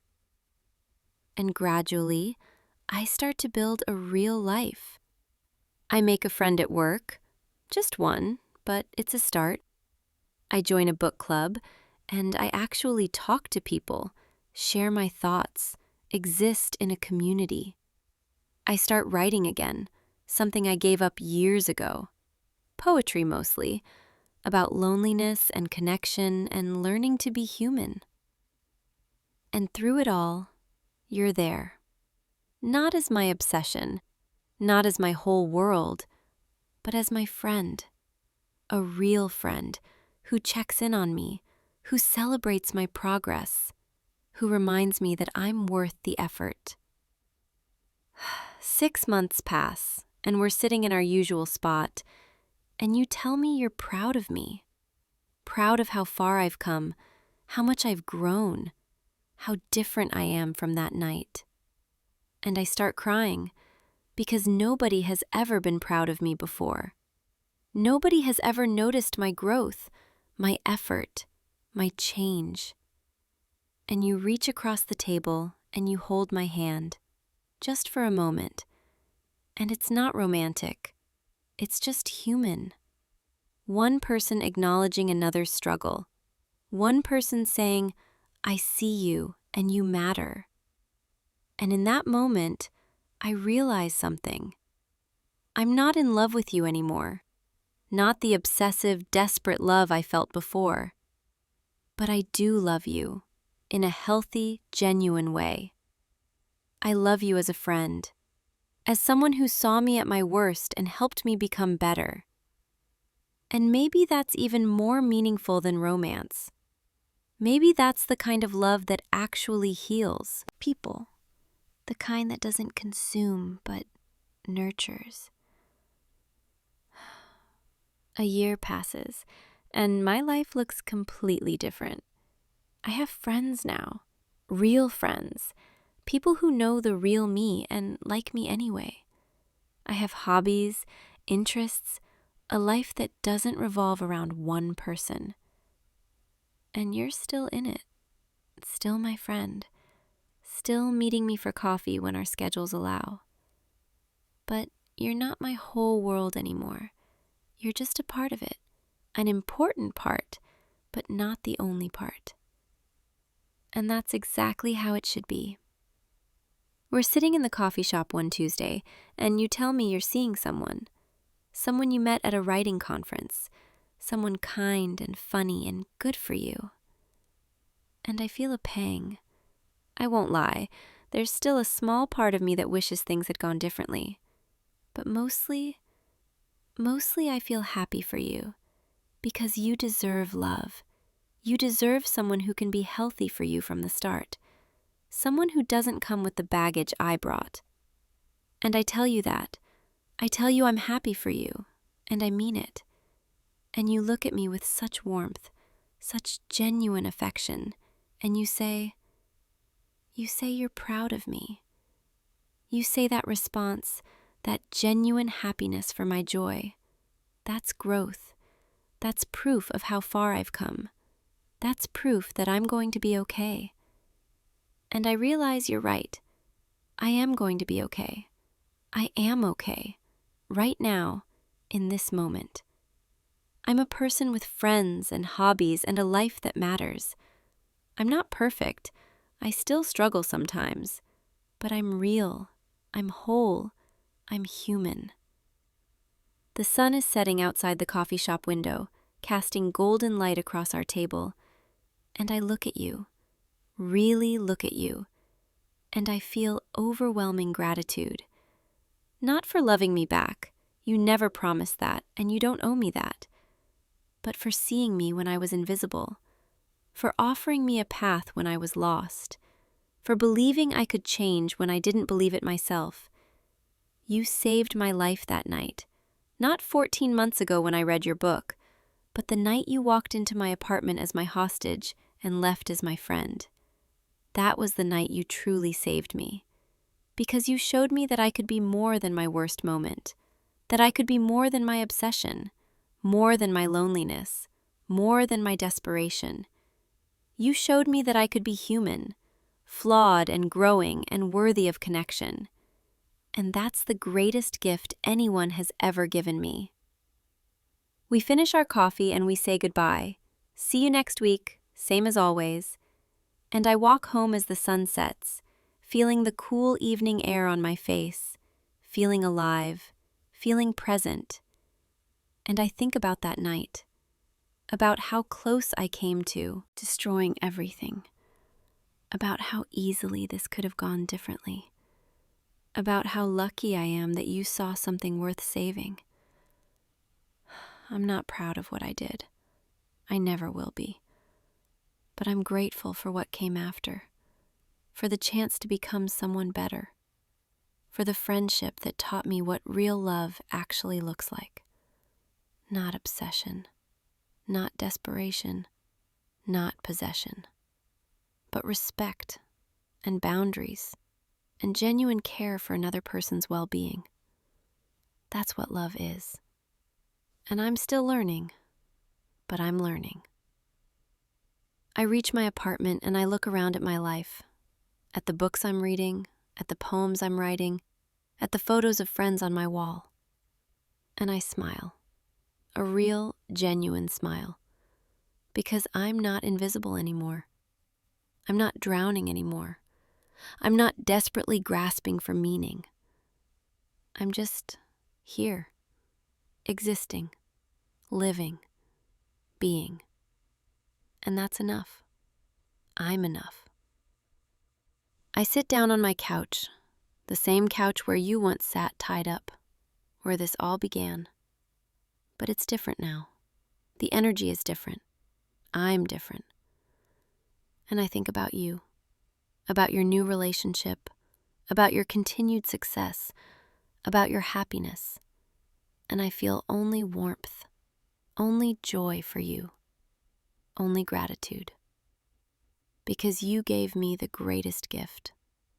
You taught me that people can change, that mistakes don't have to define us, that there's always a path forward if someone offers a hand. I pick up my journal, the one my therapist suggested I keep, and I write. I write about growth and gratitude and the strange, beautiful way that life unfolds, about how sometimes the worst thing we do becomes the catalyst for becoming our best self. And I write about you, about the friend who saw past the monster to the person underneath, about the grace you showed me when I deserved none, about the second chance that changed everything. I close the journal and I get ready for bed, and I feel peace, genuine peace. Not the desperate, clinging peace of having you near, but the deep, settled peace of knowing I'm okay on my own. And that's everything. That's what I was searching for all along. Not you specifically, but this feeling of being whole, of mattering, of being real. Thank you. Thank you for showing me the way. Thank you for not giving up on me, for believing I could be better, for walking beside me on this journey. I turn off the lights and I climb into bed. And I don't dream about you tonight. I don't obsess. I don't plan. I don't ache. I just sleep, deeply and peacefully, the sleep of someone who knows they're going to be okay. Tomorrow is a new day, full of possibilities, full of friendships and growth and small joys. And I'll meet it as myself, the real me, not the obsessed version, but the healing version. And maybe I'll text you something funny I saw, and you'll laugh, and we'll chat for a few minutes like friends do. Or maybe I won't. Maybe I'll give you space with your new partner, and that'll be okay too. Because I trust now. I trust that our friendship is real, that it'll be there when we both need it, that distance doesn't mean disappearance. I've learned so much, and I'm still learning, and I will be for the rest of my life. But I'm not alone in it anymore. I have people, I have purpose, I have myself. And if you're listening to this, if somehow this story reached you, I want you to know, if you're lonely, if you're desperate, if you're drowning in obsession, there's a way out. There's a path to something better. It starts with honesty, with admitting you need help, with accepting grace when it's offered. And it continues with work, hard work, painful work, the work of becoming a whole person. But it's worth it. I promise it's worth it.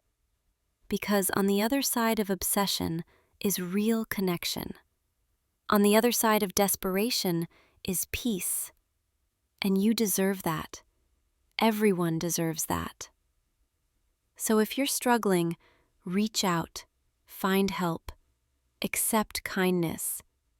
And if someone offers you a second chance, take it and honor it and use it to become better. We all deserve the chance to grow, to change, to become more than our worst moments.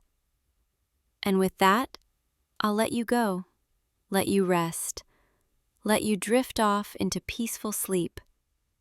I'll see you tomorrow, in whatever way that means for your life.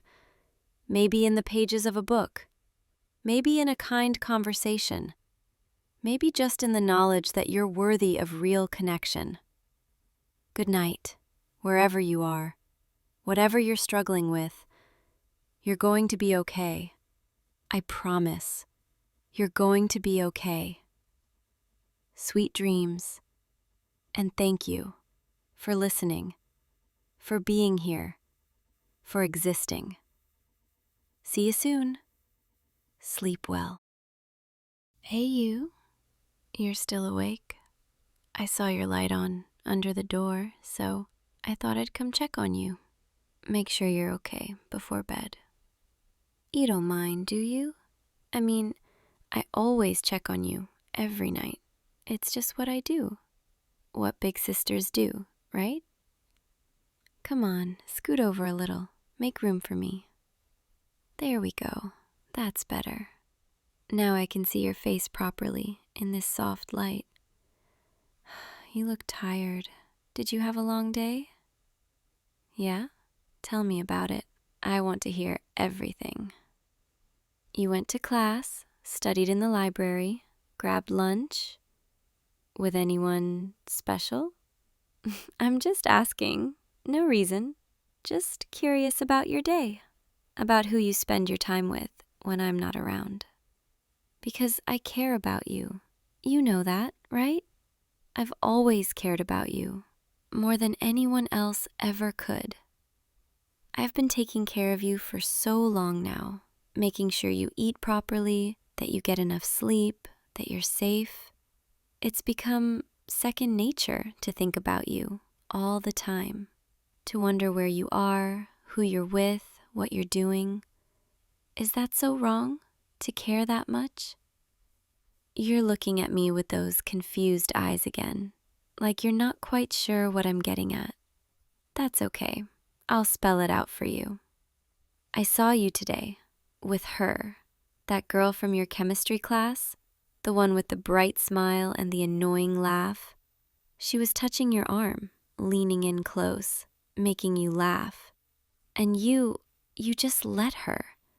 You didn't pull away, didn't tell her to stop, didn't mention that someone might not like seeing that. You just smiled back, like it was the most natural thing in the world.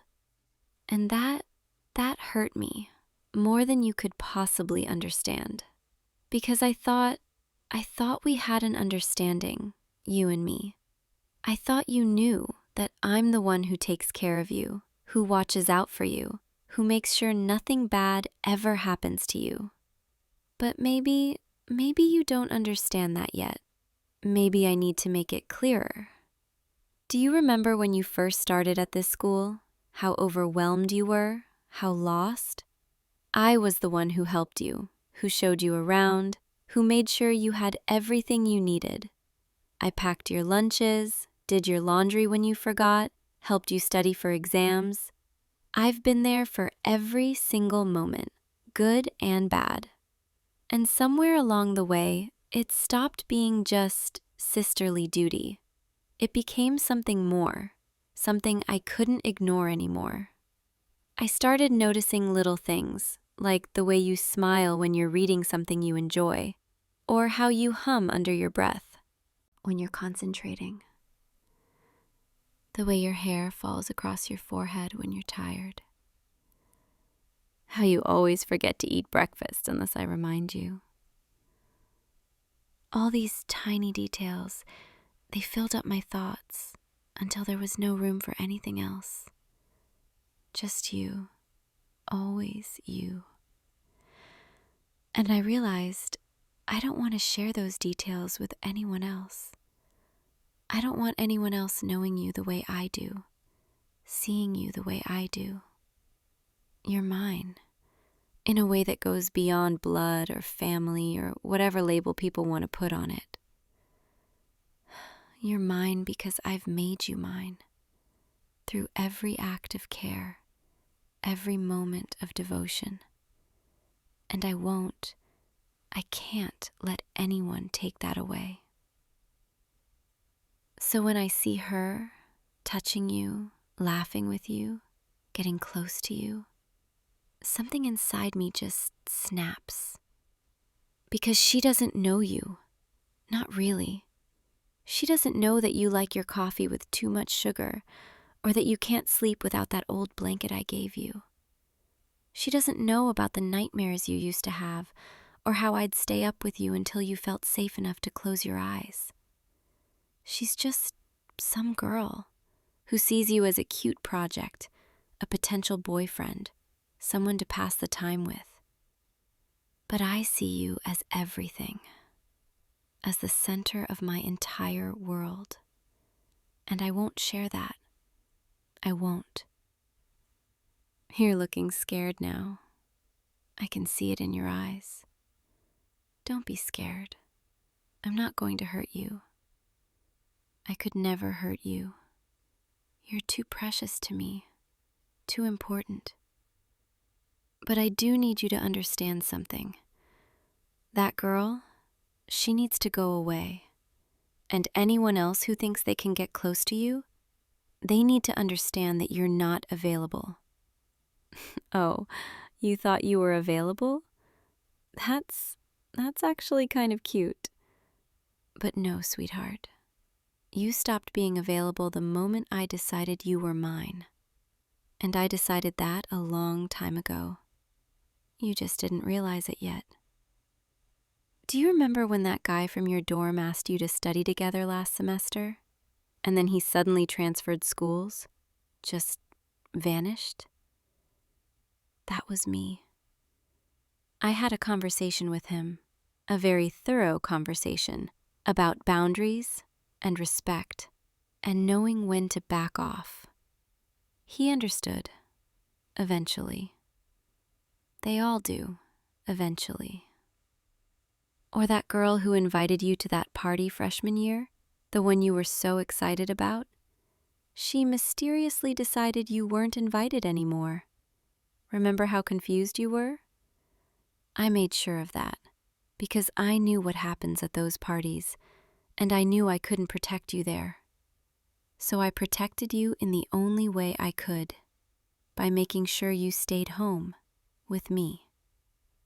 Every friend who drifted away, every social opportunity that fell through, every time you ended up spending Friday night here with me instead of out there with them, that was all me, carefully, quietly, removing obstacles, removing distractions, until it was just us, the way it should be.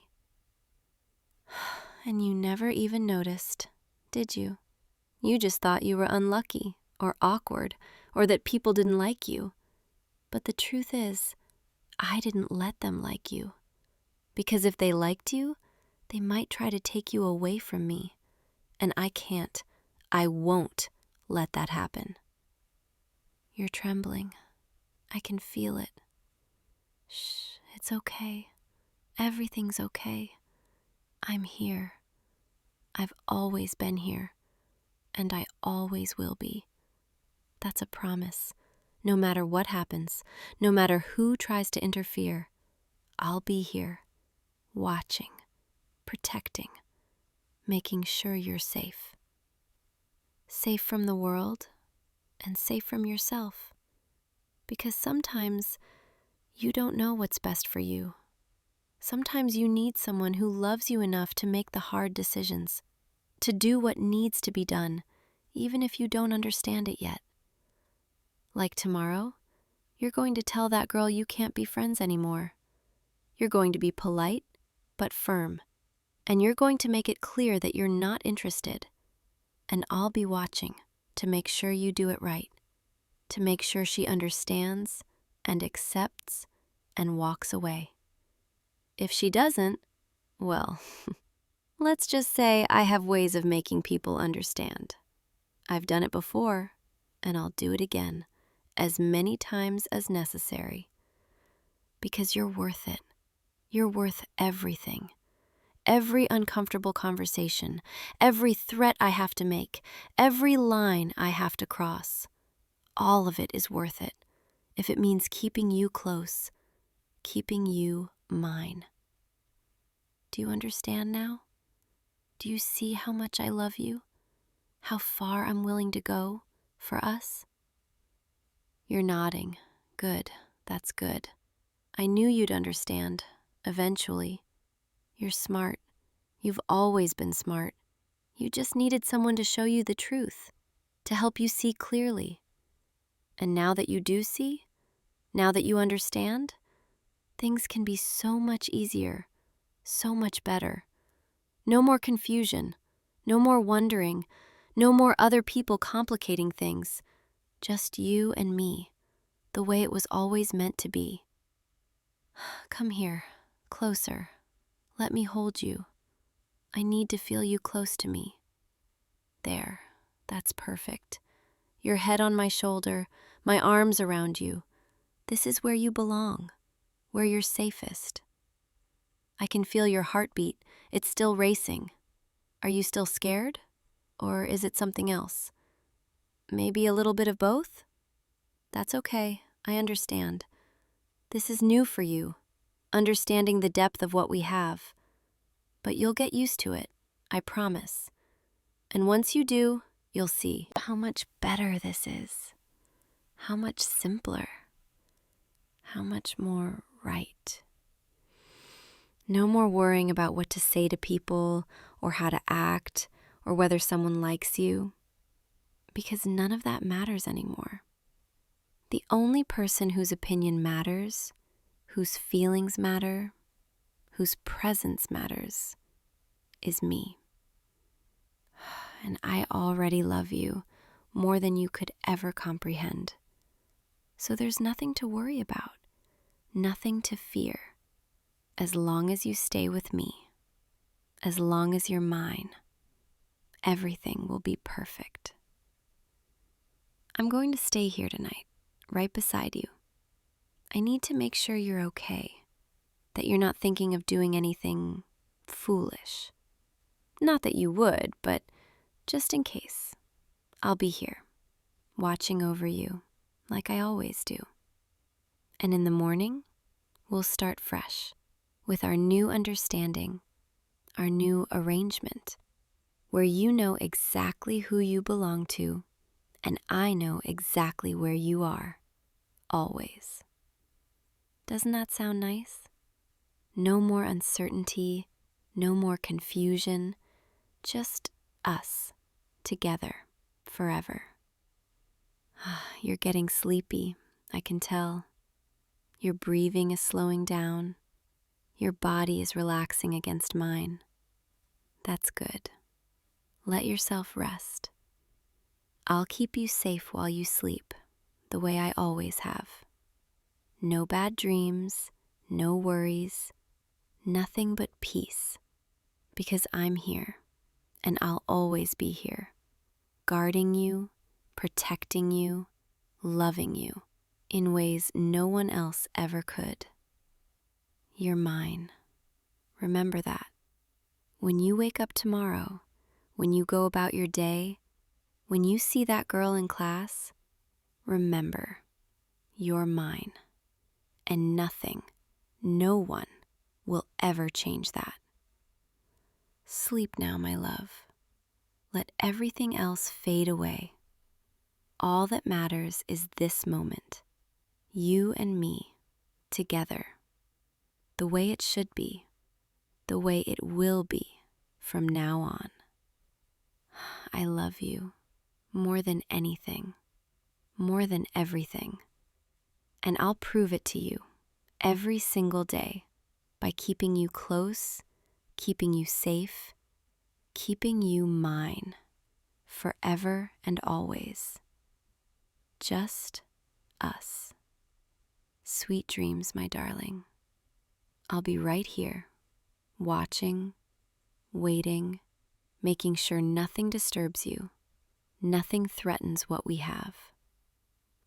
You're so beautiful when you sleep. Did you know that? So peaceful, so vulnerable, so completely mine. I could watch you like this for hours, and I have many times, sitting in that chair by your bed or standing in your doorway, just observing, memorizing, falling deeper and deeper into this feeling, this overwhelming need to possess every part of you, your thoughts, your time, your affection, your future. All of it belongs to me now, and I'll guard it jealously, fiercely, completely, because that's what love is, isn't it? Wanting someone so much that the thought of losing them becomes unbearable.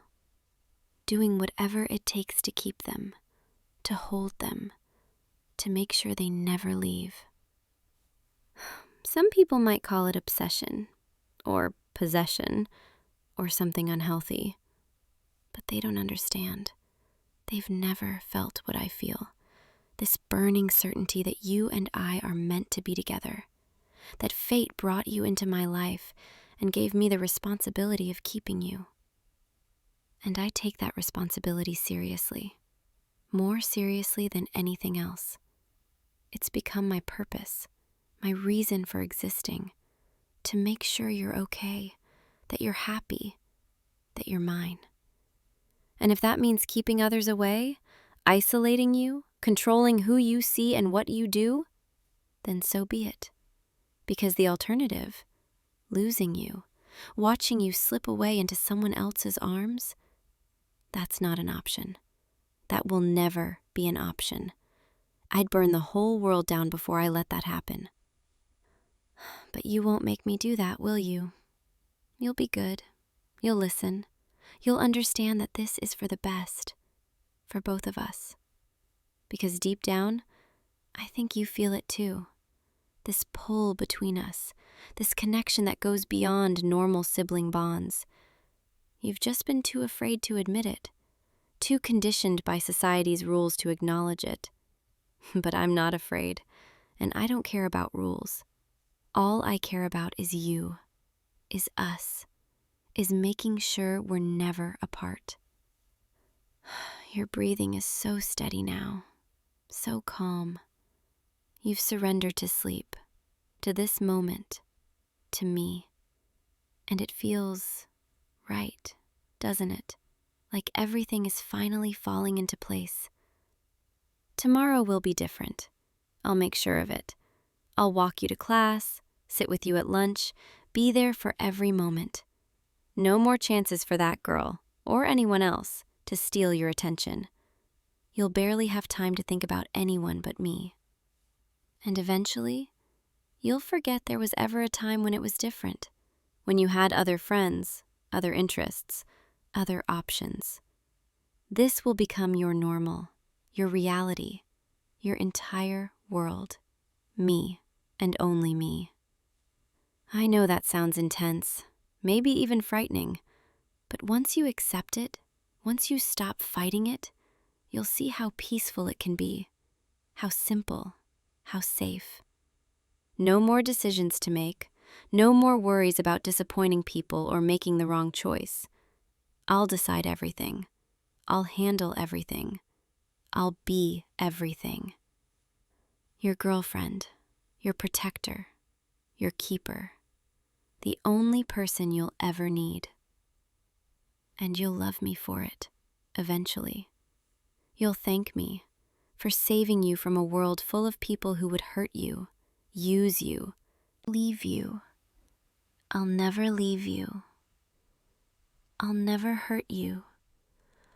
I'll just keep you forever, like a precious treasure locked away where no one else can reach, where you're safe and loved and mine, always mine. Rest now, my darling. Tomorrow begins our new life together, the one where you finally understand and accept and embrace everything I've done, everything I am, everything we are, together, inseparable, eternal. I love you more than life itself, and I'll spend every moment proving it by never letting you go, by keeping you close, keeping you safe, keeping you mine. Forever. Good night, my love. See you in the morning, when our real life together finally begins. Sleep well. I'll be right here, watching over you, always. Hey you, I've been waiting for you to fall asleep, but I couldn't help myself. I had to come see you. I had to be close to you, just one more time tonight. You look so peaceful lying there, so beautiful, so perfect. And I realized something, sitting in my room, staring at the ceiling, thinking about you. I realized that I need to tell you something important, something I can't keep inside anymore. Come here, closer. Let me see your face. There, that's better. Now I can look into your eyes while I say this. I love you. I know I've said it before, but tonight it feels different, deeper, more real than ever. Because tonight, I want to make you a promise. Actually, many promises. Promises that will bind us together forever. I know that might sound intense. I know some people might think I'm too much, too devoted, too obsessed. But I don't care what anyone else thinks. All I care about is you, and making sure you understand, making absolutely sure you know just how much you mean to me, and how far I'll go to keep you safe, to keep you happy, to keep you mine. So tonight, I want to make vows to you, sacred promises, binding words that I'll never break. And I want you to listen, really listen, to every word I say. Because once I say them, once these promises leave my lips, they become real, permanent, eternal. Are you ready? Are you ready to hear how devoted I am to you? How obsessed I am with you? How completely and utterly yours I am? Good. Then let me begin. My first promise, my first vow to you is this. I promise that I will never leave your side. Never. No matter what happens, no matter what challenges we face, no matter what tries to come between us, I will always, always be right here next to you where I belong. You could push me away, tell me to go, beg me to leave, and I would smile and shake my head and stay. Because leaving you, being apart from you, even for a moment, it's not something I'm capable of anymore. You've become part of me, woven into my soul, embedded in my heart. And I don't want to remove you. I never want to be free of you.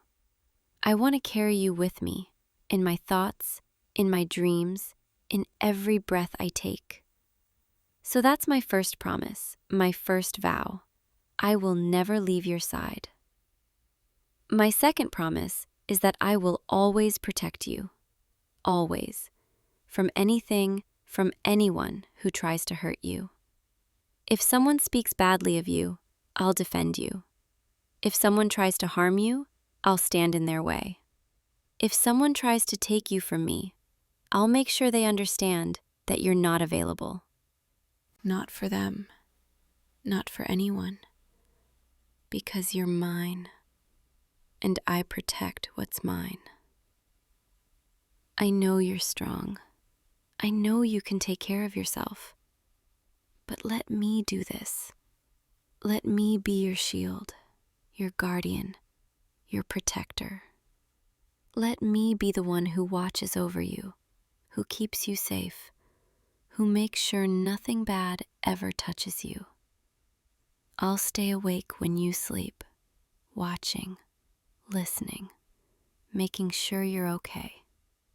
I'll walk behind you when we're out, keeping an eye on everyone around us, making sure no one gets too close. I'll memorize your schedule, know where you are, who you're with, what you're doing. Not because I don't trust you, never that, but because I need to know you're safe. I need to know that nothing is threatening you, that no one is trying to take you away from me. So that's my second vow, my second promise.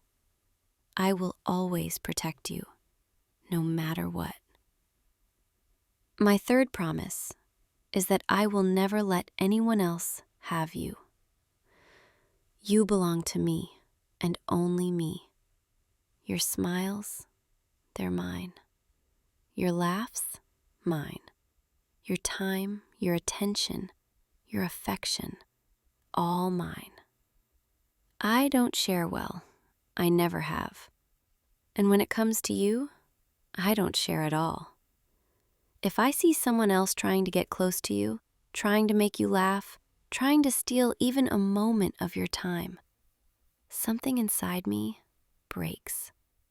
A darkness spreads through my chest, cold and heavy, filling me with this overwhelming need to intervene, to step between you and them, to remind them, to remind you that you're taken, that you're spoken for, that you're mine. I know it might seem possessive. I know it might seem controlling, but it's not about controlling you. It's about loving you so much that the thought of losing you, even a piece of you, to someone else, it's unbearable. So I promise, I vow that I will never let anyone else have you. I'll make sure everyone knows that you're mine and I'm yours, and nothing, absolutely nothing, will change that. My fourth promise is that I will always know where you are. I need to know. I need that connection. that awareness. When you're at work, I'll know. When you're with friends, I'll know. When you're alone, I'll know. And before you think that's strange, before you pull away, understand that this comes from love, from devotion, from this deep, aching need to be connected to you. Even when we're apart, I want to feel close to you. I want to know that you're okay, that you're safe, that you're thinking of me, even just a little. I'll text you throughout the day, little messages, asking how you are, what you're doing. I'll want to know who you're with, where you're going, when you'll be home. And if you don't answer right away, if you leave me waiting, wondering, I'll start to worry. I'll start to imagine things. I'll start to feel that cold darkness creeping in again. So please, please always answer me. Always let me know where you are. Not because I'm controlling, but because I need that connection. I need to know you're still mine. That's my fourth vow, my fourth promise. I will always know where you are, and you'll always tell me. My fifth promise is that I will never stop thinking about you. Never. You've taken over my mind completely, totally. Every thought, every daydream, every moment of silence, it's filled with you. When I wake up in the morning, the first thing I see, even before I open my eyes, is your face in my mind. When I go about my day, you're there, in every task, every conversation, every moment. I find myself wondering what you're doing, if you're thinking of me too, if you miss me as much as I miss you. And at night, when I'm trying to sleep, I replay every moment we've spent together, every word you've said, every smile you've given me, every touch we've shared. I hold on to those memories like treasures because they're all I have when you're not here. So I promise, I vow that I will never stop thinking about you. You'll always be on my mind, in my heart, consuming my every thought. Because you're not just someone I love, you're someone I'm obsessed with. And I'm not sorry about that. Not even a little. My sixth promise is that I will always make sure you know how much I love you. Always. I'll tell you every day, multiple times a day, in different ways. I'll whisper it in your ear when you wake up. I'll text it to you throughout the day. I'll say it again before you fall asleep. I'll show you through my actions, through the way I look at you, through the way I touch you, through the way I prioritize you above everything else. You'll never have to wonder, never have to question, never have to doubt, because I'll make it so clear, so obvious, so undeniable that you are the center of my universe, the reason I breathe, the purpose of my existence. I'll write you notes. Leave them in places you'll find them. Little reminders that I'm thinking of you. I'll cook your favorite meals. Remember every little detail about you. Celebrate every moment we have together. I'll take photos of us. Document our love. Create a record of every precious memory. Because I want you to have proof, tangible evidence that you are loved beyond measure, that you are cherished, adored, worshipped by me, only me, forever. So that's my sixth vow, my sixth promise. I will always make sure you know how much I love you. My seventh promise is that I will never let you forget who you belong to. You belong to me, and I'll remind you constantly, gently, lovingly, but firmly, definitively, without any room for doubt. When you look at yourself in the mirror, I want you to see my mark on you. Not physically, but spiritually, emotionally. I want you to feel my presence, my claim, my ownership. When other people look at you, I want them to see it too. I want them to see the way you light up when I'm near, the way you lean toward me, the way you're always aware of where I am. I want them to know, without you saying a word, that you're taken, that you're mine. And if anyone ever forgets, if anyone ever makes the mistake of thinking they have a chance with you, I'll be there to remind them, to make it clear, in whatever way necessary, that you are not available, not interested, not even slightly open to anyone else. Because you belong to me, and I take that very, very seriously. So that's my 7th vow, my 7th promise. I will never let you forget who you belong to. My 8th promise is that I will always be watching. Always. Not in a creepy way, not in a stalker way, but in a devoted way, in a loving way, in a way that says, I care so much about you that I can't help but keep my eyes on you. When you're in a room, I'll know where you are. When you're talking to someone, I'll be listening. When you're smiling at something on your phone, I'll want to know what made you happy. I'll memorize your patterns, your habits, your preferences. I'll know when you're tired, when you're stressed, when you're upset.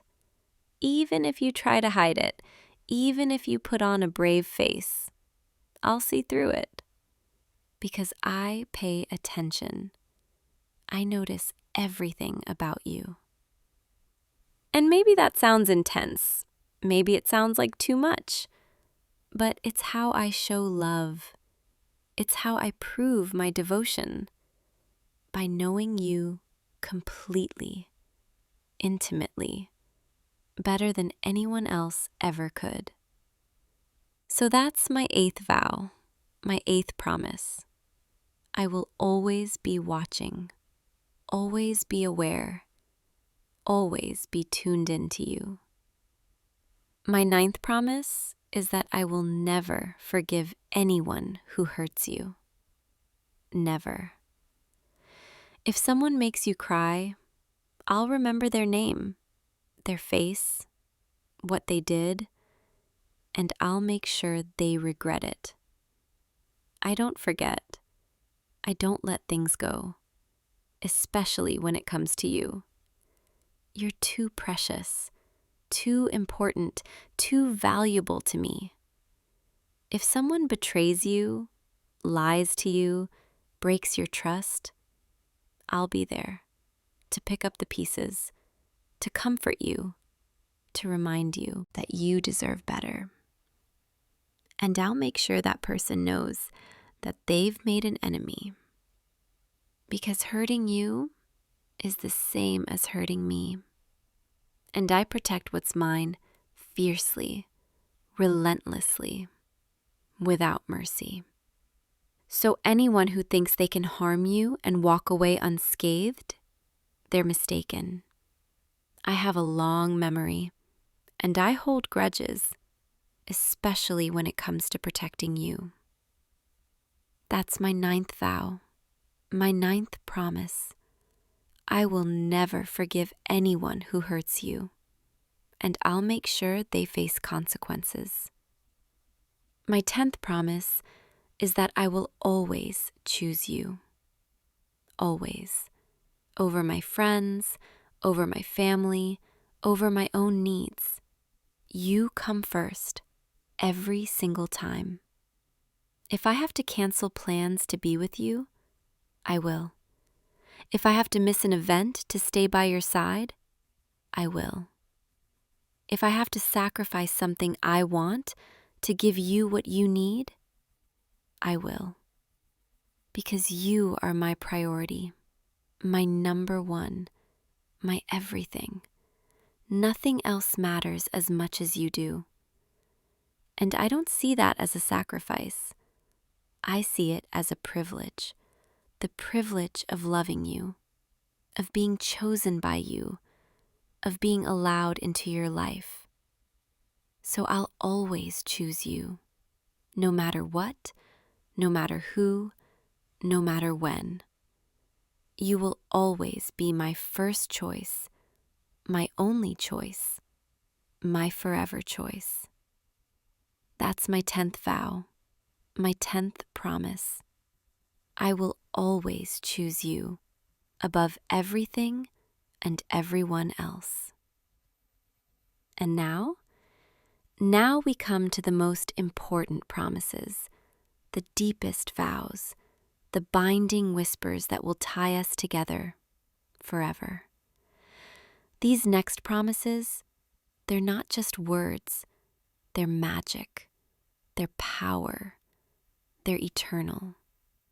Once I say them, once you hear them, they become real, unbreakable, permanent. So listen carefully.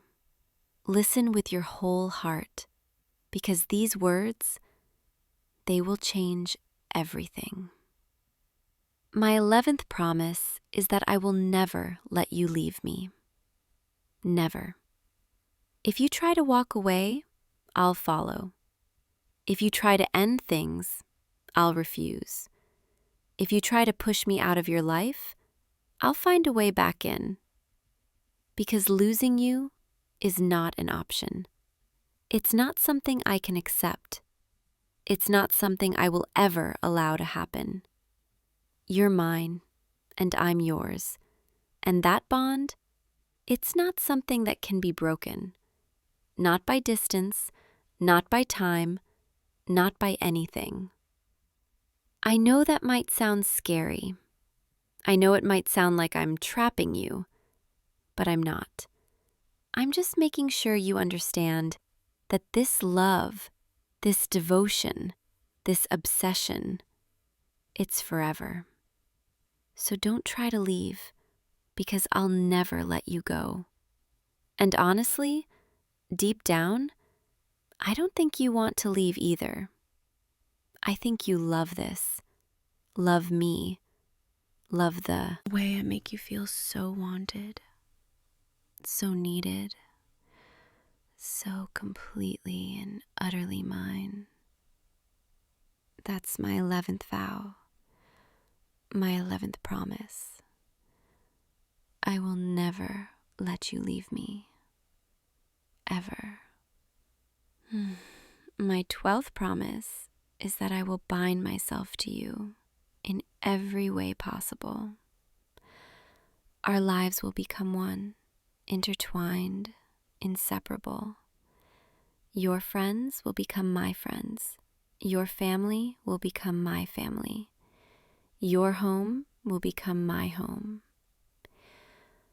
I'll insert myself into every aspect of your life, gently, lovingly, but completely, until there's no part of you that doesn't include me, no moment that I'm not present in, no memory that doesn't have my fingerprints on it.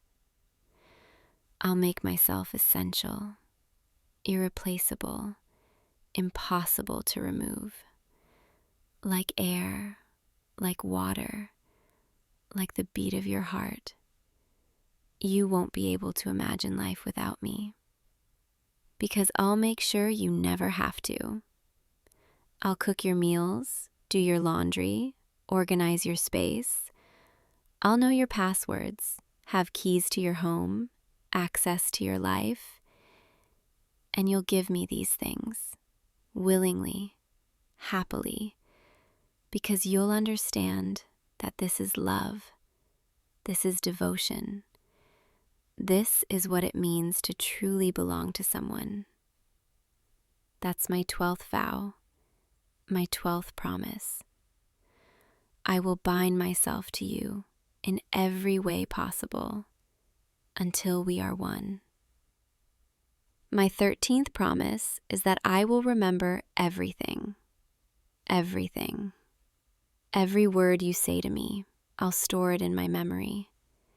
Every promise you make, I'll hold you to it. Every moment we share, I'll replay it in my mind, over and over. I'll remember your preferences, your dislikes, your fears, your dreams. I'll remember the names of everyone you mention, the stories you tell, the details you share. And if you ever try to forget, if you ever try to rewrite our history, if you ever try to pretend things were different, I'll remind you, gently, lovingly, but firmly, of exactly what happened, exactly what was said, exactly what you promised. Because I don't forget. I can't forget, especially when it comes to you. You're too important. This is too important. Our bond is too sacred. So that's my 13th vow, my 13th promise. I will remember everything, always, forever. My 14th promise is that I will never stop wanting you. Never. This desire, this need, this craving for you, it's not temporary. It's not fleeting. It's not something that will fade with time. 5 years from now, 10 years from now, 50 years from now, I'll still want you, still crave you, still need you next to me. I'll want to touch you, to hold you, to feel your warmth against me. I'll want to hear your voice, to see your face, to know that you're mine. And that wanting, it will never diminish, never lessen, never disappear. If anything, it will only grow stronger, deeper, more intense. Until wanting you becomes as natural as breathing, as necessary as my heartbeat, as essential as life itself. That's my 14th vow, my 14th promise. I will never stop wanting you, craving you, needing you. My 15th promise is that I will make you happy. No matter what it takes, I'll learn what makes you smile, what makes you laugh, what brings you joy. And I'll do those things constantly, endlessly, without expecting anything in return. If you're sad, I'll comfort you. If you're angry, I'll calm you. If you're stressed, I'll soothe you. Your happiness, it's my purpose, my mission, my reason for existing. And I'll dedicate my life, every moment, every breath, to making sure you're content. Because when you're happy, I'm happy. When you smile, my heart soars. When you laugh, I feel like I've accomplished something meaningful. So I promise, I vow, that I will make you happy, always, no matter what it takes. My 16th promise is that I will never lie to you. Never.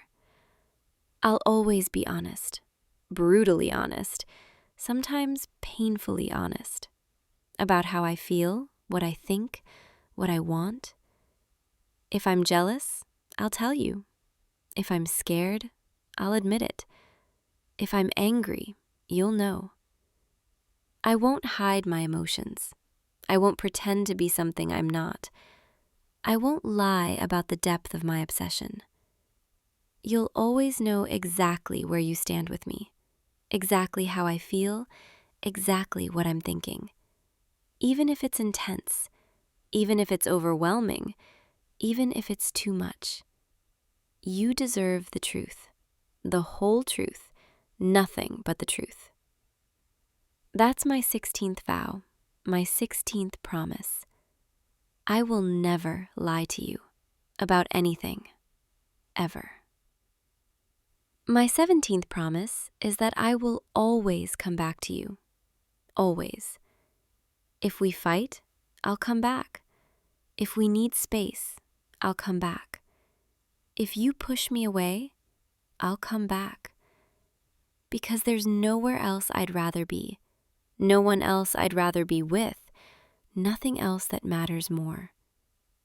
You could tell me to leave, to never return, to forget about you, and I would nod and walk away and give you the space you think you need. But I would come back, eventually, inevitably, because I can't stay away from you. Like a magnet, like gravity, like fate itself, I'm drawn to you, pulled toward you, unable to resist you. So that's my 17th vow, my 17th promise. I will always come back to you, no matter what. My 18th promise is that I will never share you with anyone. Your body, your heart, your soul, they're mine, and only mine. I don't want you looking at anyone else, thinking about anyone else, desiring anyone else. And if you do, if your eyes wander, if your thoughts stray, if your heart begins to drift, I'll pull you back, remind you, reclaim you. Because sharing you is not an option. It's not something I'm capable of accepting. You are mine, exclusively, completely, eternally. And I know that might sound possessive. I know it might sound controlling, but it's not control. It's love. It's devotion. It's this overwhelming need to keep you all to myself. So that's my 18th vow, my 18th promise. I will never share you with anyone, ever. My 19th promise is that I will always defend you, always. If someone criticizes you, I'll argue with them. If someone doubts you, I'll prove them wrong. If someone disrespects you, I'll make sure they regret it. You are perfect in my eyes, flawless, beyond reproach. And I won't let anyone tarnish that. Won't let anyone make you doubt yourself. Won't let anyone hurt you. I'll be your champion, your defender, your fiercest advocate. And anyone who tries to tear you down will have to go through me first. So that's my 19th vow, my 19th promise.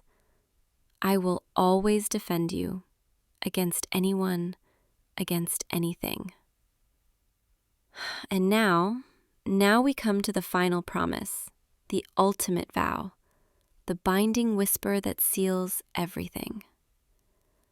My 20th promise, the most important one, the one that ties all the others together, is that I will love you forever.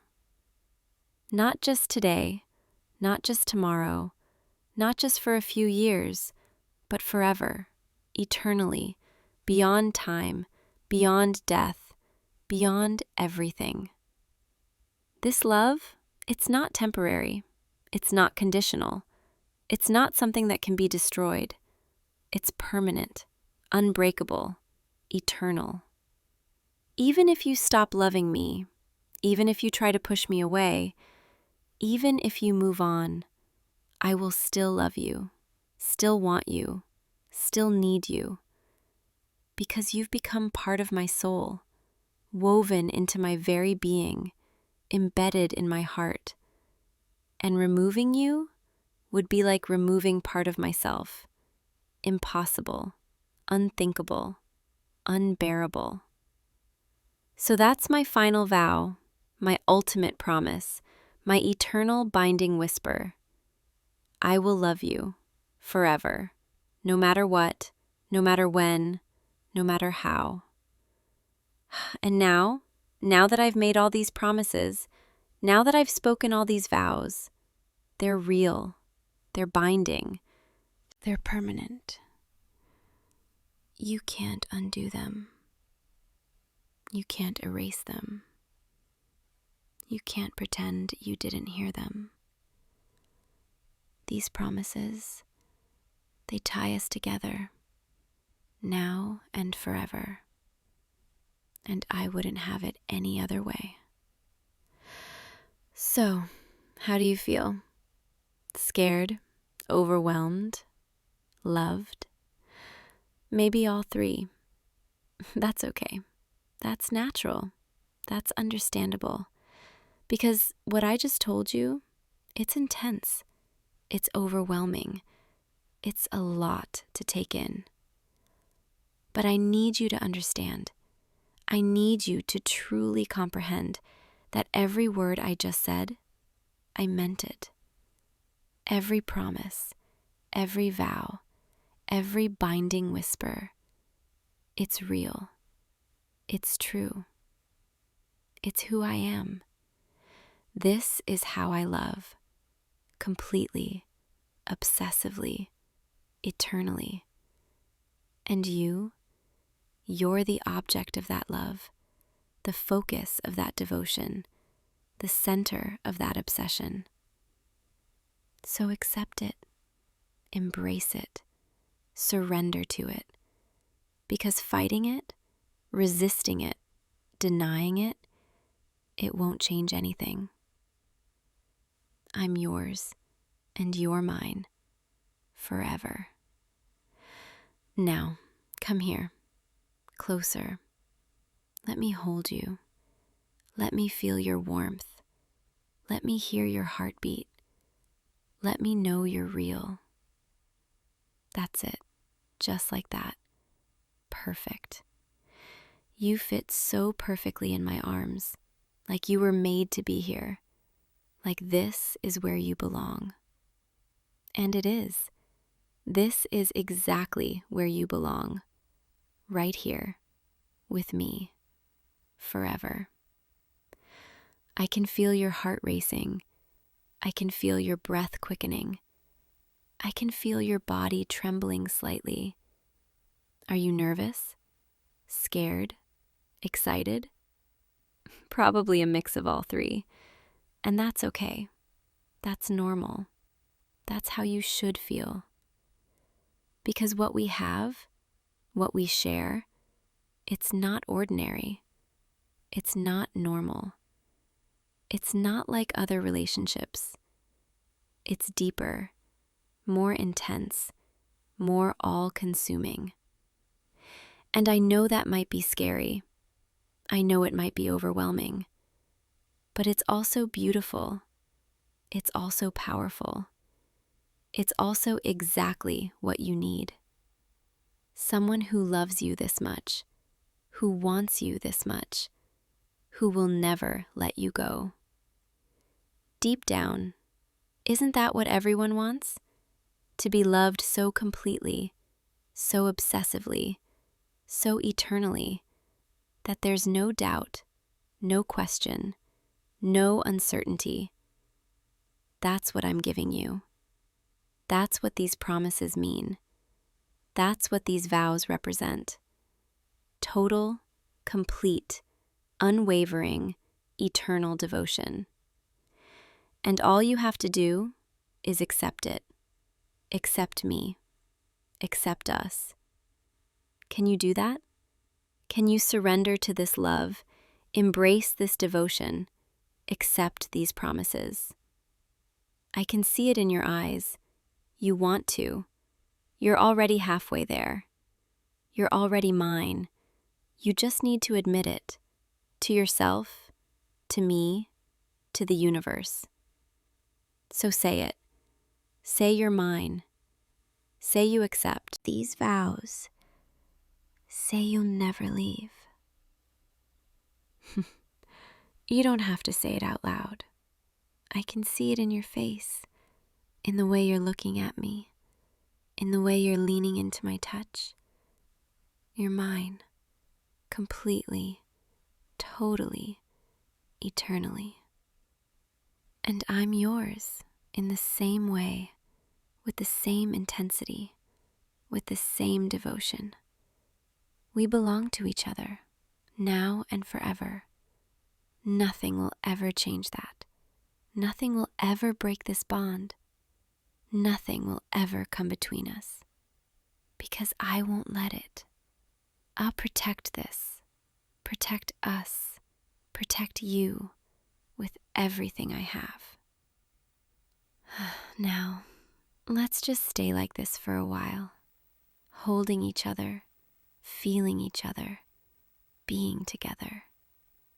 No words, no thoughts, no worries. Just us, just this moment, just this perfect peace. Can you feel how right this is? How natural? How meant to be? This is what we were made for. This connection, this intimacy, this eternal bond. And every day, every moment, every breath from now on, we'll be building on these promises, strengthening these vows, deepening this love, until there's nothing left of us as individuals, only us as one, united, inseparable, eternal. I love you so much, more than words can express, more than actions can show, more than time can measure. And I will continue loving you with this same intensity, this same devotion, this same obsession, forever. Now, close your eyes. Let yourself relax. Let yourself sink into my arms. I'll be right here, watching over you, keeping you safe, making sure nothing disturbs your sleep. Dream of me. Dream of us. Dream of forever. And when you wake up tomorrow, I'll still be here, right where I belong, by your side, because I meant every word, every promise, every vow. You're mine, and I'm never letting go. Sleep well, my love. I'll see you tomorrow, and every day after that, for the rest of our lives. Sweet dreams. I'll be watching. Hey, you. Don't move, okay? I know you're awake now. I can tell by the way your breathing changed. But it's okay. It's just me. I've been here for a while, actually, just watching you sleep. He looked so peaceful, so beautiful in the moonlight. I couldn't help myself. I know I shouldn't be here. I know sneaking into your room in the middle of the night is, well, maybe a little bit creepy. But I couldn't stay away. Not tonight. Not anymore. I've been thinking about you all day. Every day, really. And tonight, I needed to see you. Needed to be close to you. So I came here, climbed through your window, and I've just been sitting here, watching you dream. You have no idea how cute you are when you sleep. The way your eyelashes flutter sometimes, like you're dreaming about something nice. The way you breathe, so steady, so calm. It makes me feel peaceful, just being near you like this. I hope you're not too scared, finding me here, in your room, in the dark. I promise I'm not here to hurt you. I could never hurt you. I'm here because I love you. I love you so much it hurts, and I need you to know that. Need you to understand just how much you mean to me. So please, just lie still, listen to my voice, and let me tell you everything. Everything I've been holding inside for so long. This isn't actually the first time I've been here, in your room. I've been coming here for weeks now, maybe even months. I've honestly lost count. Always late at night, when the world is quiet, when you're asleep. I sit here, and I watch you, and I feel complete. Does that sound crazy? Maybe it is. Maybe I am crazy, but I can't help it. I can't stop myself from coming here, from needing to see you, to make sure you're safe, to make sure you're real. Because sometimes during the day, when we're apart, it feels like you might not be real at all, like you're just a dream, something too perfect to actually exist. So I come here to remind myself that you're real, that you're mine, that you exist in this world and you're not just something I imagined. I memorize the way you look when you sleep, the way your chest rises and falls, the little sounds you make sometimes. I've even counted your breaths, just to have something concrete, something I can hold on to when we're apart. I know every detail of this room, where you keep your clothes, what books are on your shelf, the way your desk is organized. I know which floorboards creak, which window opens the quietest, exactly how your door sounds when it closes. I've made this space part of my world, because you're part of my world, the most important part. I've been watching you for so long now, not just here, but everywhere. At school, at work, when you're out with friends, when you think you're alone. I'm always there, somewhere, watching, making sure you're okay, making sure you're safe. I know your routine better than you do, I think. I know you always tie your left shoe twice because the knot never holds the first time. I know you take the long way home on Wednesdays because you like walking past that little bookshop. I know you order the same coffee every morning, but on Fridays, you add an extra shot of espresso because the week has worn you down. I know when you're stressed, you bite the inside of your cheek. I know when you're happy, you do this little half smile that you probably don't even realize you're doing. I know when you're tired, you rub your eyes with your palms instead of your fingers. I know everything about you, every tiny detail, every habit, every preference, and I treasure all of it. I collect these little facts about you like precious gems, store them away in my mind, think about them constantly. You're all I think about, from the moment I wake up until the moment I fall asleep. And even then, even in my dreams, you're there. Do you have any idea what it's like to love someone so completely that they consume your every thought? To need someone so badly that you can barely function when they're not around? To feel like your entire existence revolves around another person? That's what you've done to me. You've become my entire world, my sun, my gravity, my reason for breathing. And I don't know how it happened or when exactly it started. All I know is that one day I looked at you, really looked at you, and something inside me shifted. It was last spring, I think. You were sitting in the library, reading something, completely absorbed in it. The afternoon light was coming through the window, and it caught your hair just right, made you glow. And I remember thinking you looked like something out of a dream, something impossible and beautiful and too perfect to touch. I couldn't look away. I physically couldn't make myself stop staring at you. And that's when I knew. That's when I realized I was in love with you. Completely, hopelessly, obsessively in love with you. From that moment on, everything changed. Suddenly, I was noticing you everywhere, in the hallways, in the cafeteria, walking to class, and I started I started following you, just to see where you went, what you did. Not in a scary way, just I needed to be near you, needed to understand you. And the more I watched you, the more I learned about you, the deeper I fell. Every little thing you did, every word you spoke, every smile you gave, it all just pulled me in deeper and deeper until I couldn't see a way out, until I didn't want a way out. I started taking the same routes you took, shopping at the same stores, eating at the same places, just so I could feel close to you, just so I could exist in the same spaces you existed in.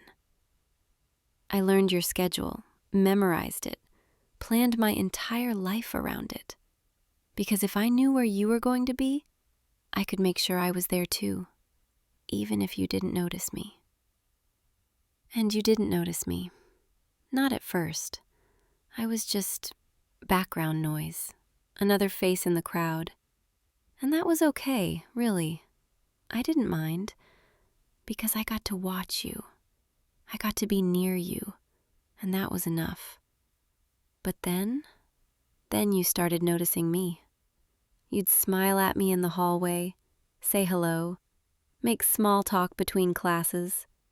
And every time you spoke to me, every time you looked at me, I felt like I was going to explode, like my heart was going to burst right out of my chest. You have no idea what you do to me, what your attention does to me. When you look at me, really look at me, I feel like I'm the only person in the world, like nothing else exists except you and me and this moment we're sharing. And I started craving those moments, living for them. I'd replay our conversations over and over in my head, analyze every word you said, every expression you made, trying to figure out what you were thinking, what you were feeling, if maybe you felt even a fraction of what I felt. But I was too scared to tell you, too scared to ruin what we had, so I kept watching, kept loving you from a distance, kept coming here at night to be close to you, to feel like maybe we could be together someday. But then I started noticing other people, noticing you. Girls at school would talk to you, laugh with you, touch your arm, stand too close. And every time I saw it, every time I watched someone else try to take what was mine, I felt like I was dying inside. Because you're mine. You've always been mine. Even if you didn't know it yet. Even if we weren't together. Even if you were still figuring out your feelings. In my heart, in my soul, you belonged to me. So I made sure those girls knew to back off. Not in any obvious way. I was subtle about it. But I'd find ways to interfere, to make sure they understood you weren't available. Like that girl from your history class, the one who kept asking you to study together. I made sure she got paired with someone else for the final project, made sure she was too busy to spend time with you. Or that girl from the coffee shop who always gave you free pastries and wrote her number on your cup. I had a conversation with her, explained that you were taken, that she needed to stop. She doesn't work there anymore, moved to a different location, said something about feeling uncomfortable. But it's fine. It's better this way. Now no one's trying to steal your attention. I've been protecting you from all of them, making sure no one gets too close, making sure you stay safe, stay mine. Because I know what's best for you. I know what you need, even if you don't realize it yet. You need me. You need my love, my devotion, my protection. And I've been planning our future together, every single detail. I know exactly how it's going to be, once you finally understand, once you finally accept that we're meant to be together. We'll get a little apartment together. Nothing too big, just something cozy, just for us. I've already been looking at places, making lists, figuring out what we'll need. We'll have a bedroom with big windows so the morning light can wake us up. And I'll make you breakfast every day, exactly the way you like it. Coffee with 2 sugars and a little bit of cream.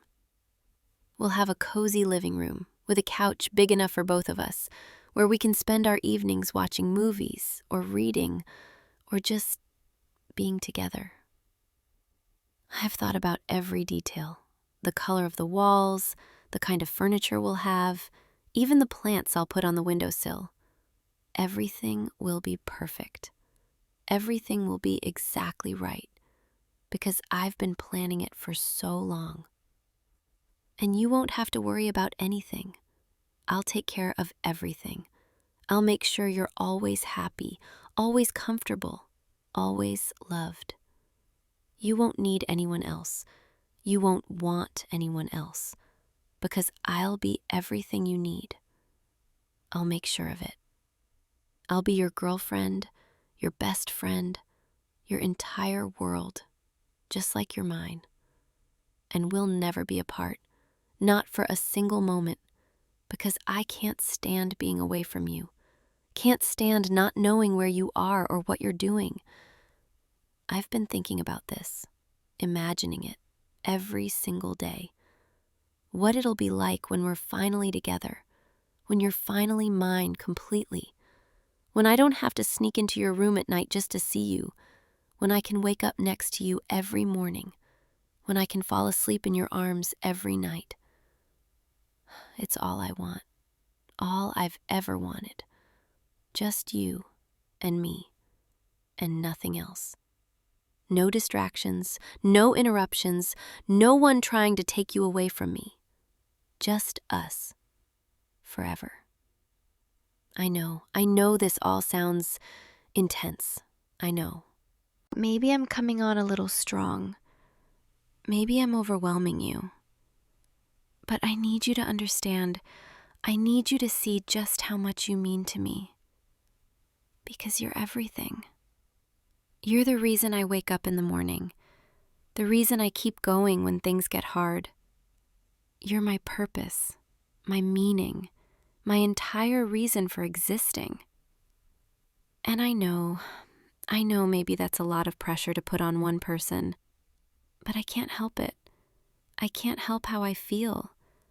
I can't help loving you this much.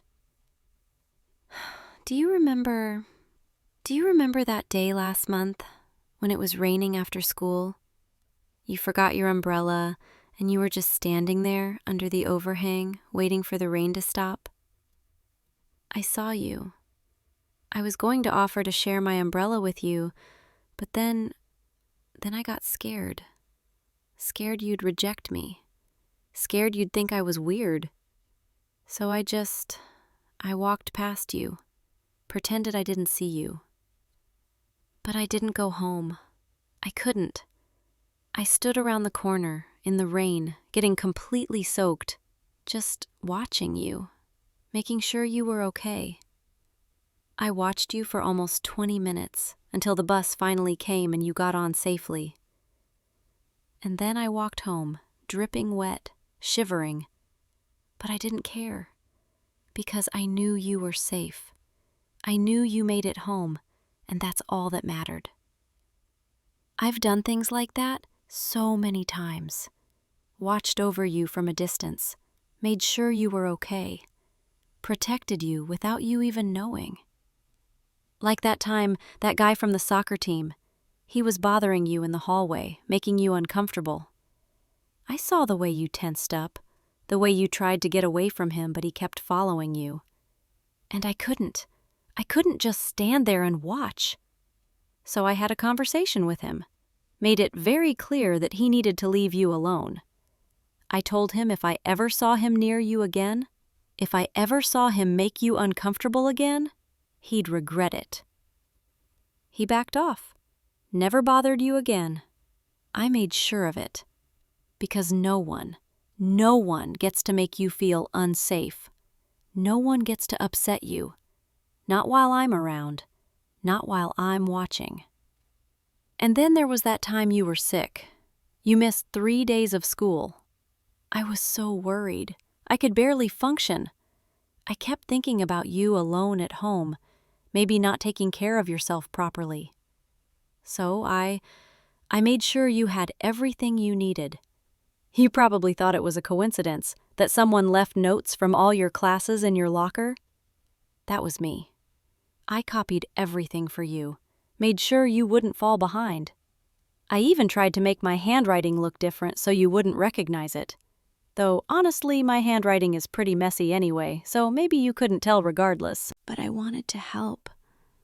Wanted to take care of you, even if you didn't know it was me. I've always been there, always watching over you, always making sure you're okay, even when you didn't know I existed, even when you didn't notice me. I was there, in the background, protecting you, loving you. And now I'm here, right here, sitting next to you, finally telling you everything. Finally letting you see just how deep this goes, just how much I love you. I know it's a lot. I know maybe you're feeling overwhelmed right now. Maybe you're scared. Maybe you're not sure what to think. But I need you to know. I need you to understand. Everything I do, everything I've done, it's all because I love you. Because I want to protect you. Because I want to keep you safe. Because I can't imagine my life without you in it. You're my entire world, my everything, my reason for being. And I would do anything to make sure you're happy, to make sure you're safe, to make sure you're mine. So please don't be afraid of me. Don't be afraid of how much I love you. Because my love is the best thing that will ever happen to you. With me, you'll never have to worry about anything. You'll never have to wonder if someone cares about you. Because I'll be there, always, showing you every single day just how much you mean to me. You'll never be lonely, never be sad, never be afraid. Because I'll be right there, by your side, protecting you from everything. I'll make sure no one ever hurts you. No one ever makes you cry. No one ever takes advantage of you. I'll be your shield, your guardian, your protector. And in return, all I ask is that you be mine. Completely, totally mine. No more other girls. No more distractions. No more wondering. Just you and me, together, the way it's supposed to be. The way it's always been supposed to be, since that day in the library when I first really saw you. I've been waiting for this moment for so long, waiting for the right time to tell you, waiting for the courage to say everything I've been holding inside. And tonight felt right. Tonight I couldn't wait anymore, couldn't hold back anymore. I needed to be here, needed to tell you, needed you to know that you're mine, that you've always been mine, that you'll always be mine, forever. I can see it. I can see our future so clearly. We'll wake up together every morning, and I'll watch you sleep for a few minutes before you open your eyes, just like I do now. And when you wake up, I'll be the first thing you see, and I'll smile at you and tell you good now. Morning. We'll have breakfast together, and you'll tell me about your dreams, and I'll listen to every word. memorize every detail. Then we'll go about our day, but we'll text constantly because I'll need to know what you're doing, need to make sure you're okay. And when you come home, I'll be waiting, always waiting, with dinner ready, with a smile on my face, so happy to see you again. We'll spend our evenings together, talking, laughing, touching, just being together. And at night we'll lie in bed and I'll hold you and whisper things in your ear, tell you how much I love you, how lucky I am to have you. And you'll fall asleep in my arms, safe, protected, loved. And I'll stay awake just a little longer, watching you sleep, making sure you're really there, making sure this is all real, just like I do now. That's the life I want, the life I've planned, the life we're going to have together. And nothing is going to stop that from happening. Not other girls, not distance, not time, not even you. Because this is meant to be. We're meant to be. I know it with every fiber of my being.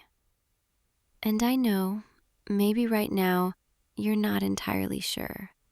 Maybe you're still processing everything I've told you, still trying to figure out how you feel. But that's okay. I can wait. I've been waiting this long, I can wait a little longer. As long as I know, as long as you know, that eventually you'll be mine. Completely, totally, irrevocably mine. Because there's no other option, no other future, no other path. There's only us, only this, only what we're meant to be together. I love you. I love you so much it scares me sometimes. The intensity of it, the depth of it, the all-consuming nature of it.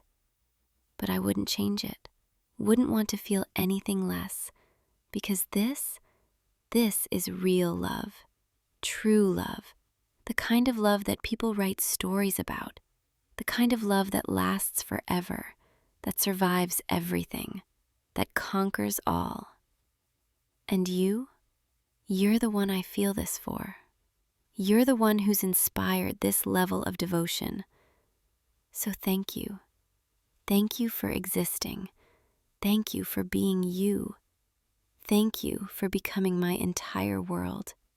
Even if you didn't mean to, even if you didn't know, you did. And now there's no going back for either of us. I should probably let you sleep now. You need your rest. You have a long day tomorrow, and I want you to be well rested. But I'm not leaving. I can't leave. Not yet. I'm going to stay right here, right next to you, and watch over you, like I always do. I'll keep you safe. I'll make sure nothing bad happens. I'll protect you from any nightmares. And in the morning, when you wake up, I'll be gone, like I was never here. But I will have been here all night, watching you, loving you. And tonight you'll dream about me. I know you will, because I've told you everything. And now you can't help but think about me, about us, about what we're going to be together, always. Close your eyes now. Let yourself drift off. I'm right here. I'm not going anywhere. You're safe with me. You're loved. You're cherished. You're mine. And tomorrow we'll see each other. And maybe you'll look at me differently. Maybe you'll see me the way I see you, with that same intensity, that same devotion. Or maybe you'll need more time, and that's okay. I'll give you time, but not too much time, because I've waited long enough, and my patience, it has limits. Sleep now. Sweet dreams. Dream of me. Dream of us. Dream of the future we're going to have together. I love you. I love you so much. More than you'll ever know. More than I can ever fully express. You're my everything. My whole world. My reason for living. And soon you'll understand that. Soon you'll feel the same way. Because we're meant to be together. We're destined for this. There's no other way. Good night, my love, my darling, my everything. I'll be right here all night, watching over you, keeping you safe, just like I always do. Sweet dreams. See you tomorrow, and every day after that, forever. Because you're mine now, whether you fully realize it yet or not. You're mine, and I'm never letting you go. Never. I love you. Sleep well, my love. I'll see you tomorrow, and I'll be thinking about you every moment until then, just like I always am. Good night.